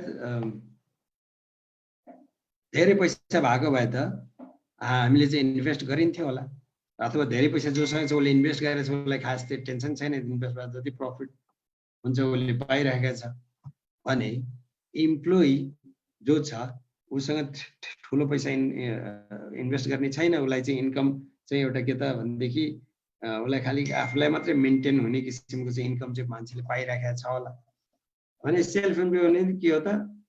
त्यही हो, उसको साह्रै ठुलो चाहिँ त्यो बिजनेस बढेर सायद नजाला, बिजनेस भइरहेको छ, डिसेन्ट लाइफ चाहिँ चलिरहेको होला अहिले। तर यो दुईटै किसिमको चाहिँ कस्तो भने क्वाड्रेन्टका मान्छेहरूको इन्कम भनेको के त यो चाहिँ एक्टिभ हुँदाको अवस्थामा मात्रै आउने इन्कम। यहाँनिर यो पोइन्ट चाहिँ एकदमै इम्पोर्टेन्ट छ क्या, एक्टिभ हुँदाखेरि मात्रै पाउने इन्कम। जब एक्टिभ भएन इन्कम पाएन भने मतलब जो मान्छे चाहिँ एक्टिभ छैन हो काममा, इन्कम पाएन कि उसलाई पैसा चाहिन्छ त? पैसा त चाहिन्छ फेरि भने यो कुराले चाहिँ मान्छेलाई पिराउनु पर्छ क्या। भने अर्को चाहिँ बिग बिजनेस र इन्भेस्टर भन्ने जुन ग्रुप छ यसमा चाहिँ त्यस्तो टेन्सन पनि छैन, जसमा चाहिँ पैसा चाहिँ उसको लागि काम गर्छ अरे क्या। यतापट्टि साइड चाहिँ पैसाको लागि उसले काम गर्छ, यतापट्टि साइडको पैसा उसको लागि काम गर्छ। जुन चाहिँ प्यासिभ हुन्छ, ऊ प्रेजेन्ट नभए पनि, उसले वास्तै नगरे पनि, ऊ मरेरै गए पनि उसको चाहिँ इन्कम आइराखेको हुन्छ भन्ने चाहिँ जुन क्वाड्रेन्ट यतापट्टिको दुईटा छ, बिग बिजनेस र इन्भेस्टर। यदि हामी अहिले नै इन्भेस्ट गर्न सक्दैनौँ भने पनि डिएक्सएनको थ्रु, मल्टिलेभल मार्केटिङको थ्रु हामी चाहे अब हामी इम्प्लोइ भए पनि, सेल्फ इम्प्लोइ भए पनि, बिग बिजनेस अथवा जहाँ भए पनि यसको थ्रु चाहिँ हामी थोरै पैसाबाट चाहिँ ठुलो इन्कम गरेर इन्भेस्ट गर्ने क्वाड्रेन्टमा चाहिँ हामी पुग्न सक्ने सम्भावना अथवा त्यो ब्रिजको काम चाहिँ सिस्टमले गरिदिन्छ भनेर भन्यो भने मान्छेले अवश्य पनि सोध्छ क्या यसको विषयमा र अब हामीले कुरा गर्नलाई सजिलो हुन्छ। त्यस्तै गरेर चौथो कुरा भन्ने हो भने trend of the most people, भने मान्छेको ट्रेन्ड कस्तो छ। जस्तो मानिलिनु तपाईँ हामी विदेश बसिरहेका मान्छेहरू छौँ भनेदेखि कतिपय मान्छेको त स्यालेरी त डिफ्रेन्ट स्ल्याबमा हुन्छ, हेर्नुहोस्, कसैको 1000 होला, कसैको 2500 होला, 5000 होला, 10,000 होला, अथवा त्योभन्दा माथि नै हुनसक्छ। कुरो यहाँ जतिसुकै होस् त्योसँग मतलब छैन। यहाँ के छ त भनेदेखि सेभिङ चाहिँ कति गर्छ मान्छेले भन्ने कुरालाई यदि हेर्ने हो भने हामीले चाहिँ रफली होइन, यति सायद नहोला तैपनि मान्छे जुन चाहिँ 5 वर्ष बस्छ विदेशमा, 1000 रुपियाँ स्यालेरी छ, उसले सेभिङ चाहिँ 7200 गर्न सक्छ होइन सालमा, के अरे 5 सालमा। त्यस्तै गरेर अर्को चाहिँ मान्छे चाहिँ 2500 भएको मान्छेले पनि 2100 के अरे 11,100 1000 2,16,000 भयो यो चाहिँ। त्यस्तै गरेर 5000 भएको मान्छेले के हो यहाँनिर अलिकति मिलेन जस्तो छ। त्यस्तै गरेर 5000 भएको मान्छेले के अरे 10,000 भएको मान्छेले पनि सायद उसले 10,000 भएपछि त फ्यामिली ल्याएर यसमा पनि सायद फ्यामिली ल्याएको कारणले गर्दाखेरि अझ घट्दो पो छ उसको चाहिँ जुन छ नि सेभिङ। अब यहाँ 10,000 भएको मान्छेले पनि त्यही 3 लाख जस्तो भएछ। यहाँनिर चाहिँ कुरो के आयो भने सेभिङको कुरा। सेभिङ जतिसुकै होस्, सानो होस् चाहे ठुलो होस्, मान्छेको ट्रेन्ड चाहिँ के छ त? ती मान्छेले गर्छन् के त्यो भएको पैसालाई चाहिँ फिक्स एसेटमा कन्भर्ट गर्छन् क्या। हाम्रो बानी कस्तो छ, हाम्रो ट्रेन्ड फलानाले घर ठडाइसक्यो, हाम्रो घर छैन भन्ने खालको सोचाइ हुन्छ, अनि जग्गा किन्छ, अनि जग्गा किने त्यसमा घर बनाउँछ। त्यो घर बनाएर त्यो सायद त्यो कमर्सियल भ्यालु त्यसको चाहिँ छैन होला, अथवा त्यसले त्यो चाहिँ एसेट, हाम्रो रोबर्ट टी कियोसाकीले भने जस्तो एसेटको काम त्यसले सायद गरेको छैन होला भने अब त्यसबाट त्यो भित्तोले खानिदिने होइन, घरको कोठाले त्यतिकै खानिदिने होइन भने पैसा चाहिँ त्यहाँ गएर थुप्रेर बस्यो, तर पनि मान्छेलाई त डे टु डे लाइफ चलाउनलाई त पैसा चाहिन्छ भने यस्तो ट्रेन्ड छ। त्यसो भएर मेरो स्यालेरी धेरै छ भनेर पनि मक्ख हुने नि अवस्था छैन क्या। किन त जो मान्छेले धेरै स्यालेरी छ र धेरै सेभिङ गर्छ 5 वर्षमा, त्यो मान्छेले सायद अलि सिटीमा घर बनाउला हैन, अलि ठुलो सिटीमा घर बनाउला, तर गर्ने त त्यही हो। थोरै उनले पनि के छ त सिटीमा सक्दैन, उसले कुनै कुनै आफ्नो गाउँ बजार कुनै ठाउँमा घर बनाउनु पैसा त त्यो कुरा त त्यही हो, फिक्स एसेटमै हालेर सिद्धियो भने यो ट्रेन्ड चाहिँ छ। त्यसले गर्दाखेरि यो ट्रेन्डलाई चाहिँ यसलाई चाहिँ यतिमा मात्रै सीमित नभएर अन्य पनि हामीले चाहिँ गर्न सकिन्छ। यही इन्कमलाई बढाउन नि सकिन्छ, सेभिङलाई बढाउन पनि सकिन्छ र त्यो हामीले इन्भेस्ट गर्ने त हो, तर हाम्रो चाहिँ यो प्रडक्टमा अथवा हेल्थमा यो बिजनेसमा हामी अलिकति पनि इन्भेस्ट गर्दै जाने हो भनेदेखि चाहिँ पछि गएर हाम्रो चाहिँ ठुलो, चाहे त्यो 1000 वाला होस् चाहे 5000 वाला, 5000 वाला पनि मक्क पर्ने बेला छैन, स्थिति छैन भन्न खोजेँ मैले। कारण के भने जति धेरै स्यालेरीको मान्छे हुन्छ उति धेरै उसको जबको रिस्क हुन्छ भने त्यो अर्को कुरा चाहिँ के भने उसलाई पनि त पछि आएर रेगुलर इन्कम चाहियो नि भने हाम्रो बिजनेसमा इन्भल्भ भएर यदि थोरै भने पनि इन्कम 1000 होस् 2000 होस् डलर इन्कम चाहिँ गर्न सक्ने ठाउँमा पुग्यो भने त जिन्दगी त फेरि सजिलोसँग चल्न सक्छ भन्ने खालको। यसरी चाहिँ अर्को आय ओपन गर्न चाहिँ मान्छेलाई त्यसरी चाहिँ गर्न सकिन्छ जस्तो मलाई लाग्छ। त्यस्तै गरेर अर्को चाहिँ हाम्रो चाहिँ कुरा गर्ने हो भने व्हाट आर द अप्सन। अब अप्सन्सहरु चाहिँ के छ त मान्छेहरुलाई, मान्छे फर्केर गयो हैन, त्यो चाहिँ के रे घर बनाउने फिक्स एसेटमा हाल्नेतिर सोचेन अरे। अप्सनहरु के छ त भनेर यदि हामीले हेर्ने हो भने स्टेशनरीको दुकान राख्ला, कसैले कसले ट्रेडिङको काम गर्ला, कसैले रेस्टुरेन्ट ग्रोसरी गार्मेन्ट्स यावत कुराहरु चाहिँ सायद कम्प्युटरको यस्तो दोकान के राखेर कुनै मेन्टेनेन्सको अथवा कोही पेन्टर छ भने पेन्टर सेन्टर काम जाने यस्तो सायद गर्न सक्ला। तर प्रब्लम के छ भनेदेखि मैले भर्खरै घरमा पेन्ट गराइरहेको छु, ती पेन्टर भाइहरुले के भन्छन् भने एकदमै कम्पिटिसन छ सर।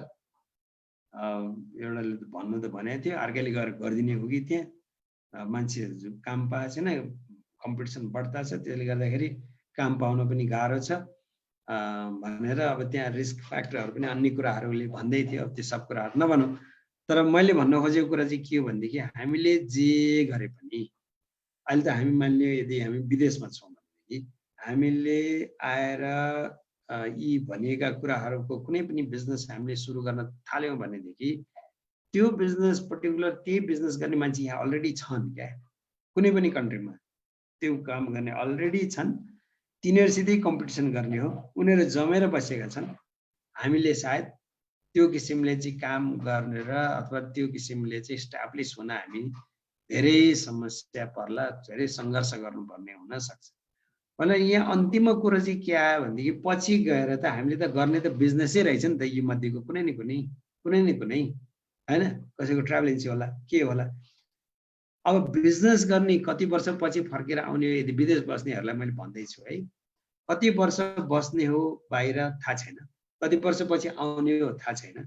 त्यति बेला पछि आइसकेपछि को चाहिँ बिजनेसको चाहिँ यो मोडल कस्तो किसिमको हुन जाने हो, अहिले नै जुन ट्रेडिसनल सिस्टमबाट चलेका बिजनेसहरुको अलि हालत खराब भइसक्यो, बरु अनलाइन यस्तो गर्नेहरुको चाहिँ अलि बिजनेस हुन सक्ने सम्भावनाहरु देखिया छ। तर अझै पनि भन्न सकिन्न पछि गएर अझै कस्तो किसिमको रूप यसले लिने हो भनेर। तर मैले भन्नु खोजेको कुरा यति हो कि यी बिजनेसहरु त हामीले कुनै न कुनै गर्ने त रहेछ त, पछि गएर 2 वर्ष 5 वर्ष 10 वर्ष पछि फर्केर आफ्नो ठाउँमा गइसकेपछि अब त्यो भन्दा 5 वर्ष 10 वर्ष पछि के हुन्छ भन्ने अनसर्टेनिटी यदि हामीमा छ भनेदेखि अहिलेदेखि किन बिजनेस सुरु नगर्ने त? तपाई जस्तो पोजिसनमा हुनुहुन्छ, तपाईसँग जस्तो रिसोर्सेस छ, तपाईसँग जस्तो आइडिया छ, त्यो बिजनेस किन सुरु नगर्ने त? त्यहाँ माथि डिएक्सन जस्तो मल्टिनेसनल कम्पनी चलेको कम्पनी, इन्फ्रास्ट्रक्चर सारा संसारभरि रेडी छ, सपोर्ट सिस्टम छ, यो प्रडक्टहरू युज गरेर आफ्नो हेल्थको सेफ्टी गर्न सकिन्छ हैन। हाम्रो चाहिँ इम्युन पावरलाई बुस्ट गराएर विभिन्न आउने ब्याक्टेरिया भाइरसहरूसँग चाहिँ हामी चाहिँ सेफ भएर बस्न सकिन्छ र अन्य पनि कैयौँ हाम्रा चाहिँ शरीरमा आउने थुप्रै समस्याहरूबाट लाई चाहिँ समस्या आउनबाट चाहिँ यसले चाहिँ रोक्न सक्ने खुबी यसमा छ। अथवा समस्यालाई डिले गरिदिने प्रोसेस छ। एजिङ एन्टी एजिङ पावर यसमा छ। सबभन्दा खुसी हुनुपर्ने कुरा यहाँनिर भने यस्तो प्रडक्टको चाहिँ बिजनेस अहिलेदेखि आफू जे गरिरहेको छ त्यसलाई डिस्टर्ब नहुने पार्ट टाइमको रूपमा हामीले अहिले लिइराख्यो भने 2 वर्ष 5 वर्ष पछि हामी आफ्नो ठाउँ फर्केर जाँदा त हामीले गर्छु भनेर सोचेको स्टेसनरी ट्रेडिङ अथवा ग्रोसरी के रेस्टुरेन्ट ट्राभल एजेन्सी यस्तो त हामीले सायद गर्न मन नलाग्ने हुन सक्छ, किनभने त्यो बिजनेस अलरेडी डेभलप भइसकेको हुन्छ र त्यो बिजनेसको तपाईलाई अलरेडी के भन्छ त थाहा हुन्छ। ट्रेडिसनल मार्केटिङ ट्रेडिसनल बिजनेसहरू र यो बिजनेसको चाहिँ भिन्नता तपाईलाई जब थाहा हुन्छ तपाईले यो बिजनेस अरु बिजनेस भन्दा यसलाई नै तपाईले प्रायोरिटी दिनुहुन्छ र कन्टिन्यू गर्नुहुन्छ, बस भयो। त यो भन्दा तपाईसँग कुनै इनोभेटिभ आइडिया छ त भनेर सोध्नु न एकचोटि। अनि उहाँले के भन्नु हुँदै रहेछ अवश्य पनि मलाई लाग्छ यति कुरा भनिसकिसकेपछि उहाँहरुको चाहिँ अलरेडी के भन्छ त भनेदेखि दिमाग अथवा आँखा खोलिसकेका हुन सक्छ। त त्यसले गर्दाखेरि उहाँहरुले चाहिँ अवश्य पनि हाम्रो बिजनेसलाई प्रोडक्टलाई एक्सेप्ट गर्ने बाटो हुन सक्छ भन्ने मलाई लागेको कारणले गर्दाखेरि यो हाम्रो के भन्छ 5 वटा प्रोडक्टको बारेको मान्छेको आँखा खोल्ने तरिका, 5 वटा बिजनेसको बारेको मान्छेको आँखा खोल्ने तरिकाको बारेमा चाहिँ मैले तपाईहरुलाई चाहिँ यो कुरा शेयर गरे। मलाई लाग्छ तपाईहरुलाई अवश्य हेल्पफुल हुन सक्छ तपाईहरुको आफ्नो बिजनेसमा बिजनेसलाई अगाडि बढाउनमा। भन्दै मैले तपाईहरुबाट अहिलेको लागि बिदा हुन चाहन्छु र फेरि यस्तै मौकामा फेरि तपाई हामी अब आज नै भनिहालौं तपाईहरुलाई 25 सेप्टेम्बरमा चाहिँ हाम्रो वर्कशप हुन गइरहेको छ अथवा हाम्रो चाहिँ डिजिटल क्याम्प हुन गइरहेको छ। त्यसमा अवश्य पनि हामी भेट भइहालिन्छ। तबसम्मको लागि तपाईहरुसँग एक दुईटा क्वेशन छ भने लिने र तबसम्मको लागि म तपाईहरु सबैबाट चाहिँ बिदा लिन चाहन्छु। Thank you very much. Good morning, नमस्ते सबैजनालाई। Thank you so much Banu bhai for a wonderful presentation. मैंने पूरा सुन रहा था, नेपाली बिल्कुल मालूम नहीं है फिर भी कुछ मालूम हो गया क्या क्या बात कर रहे हैं। बहुत वंडरफुल प्रेजेंटेशन। और अभी आपने इधर मेंशन किया हमारा नेपाली वर्कशॉप हो रहा है, वो अभी जो पूरा लोग अटेंड कर रहे हैं अब पूरा लोग उसके लिए भी आना चाहिए, आपका टीम भी वो मीटिंग के लिए आना चाहिए। हम अभी once again thank you so much for coming from Nepal. All every month you are coming with us through the webinar, so thank you so much Manu bhai. Thank you so much for all the attendees. See you again. Thank you. Thank you Sachin bhai. Thank you for everyone, for every participant. Thank you. Good morning.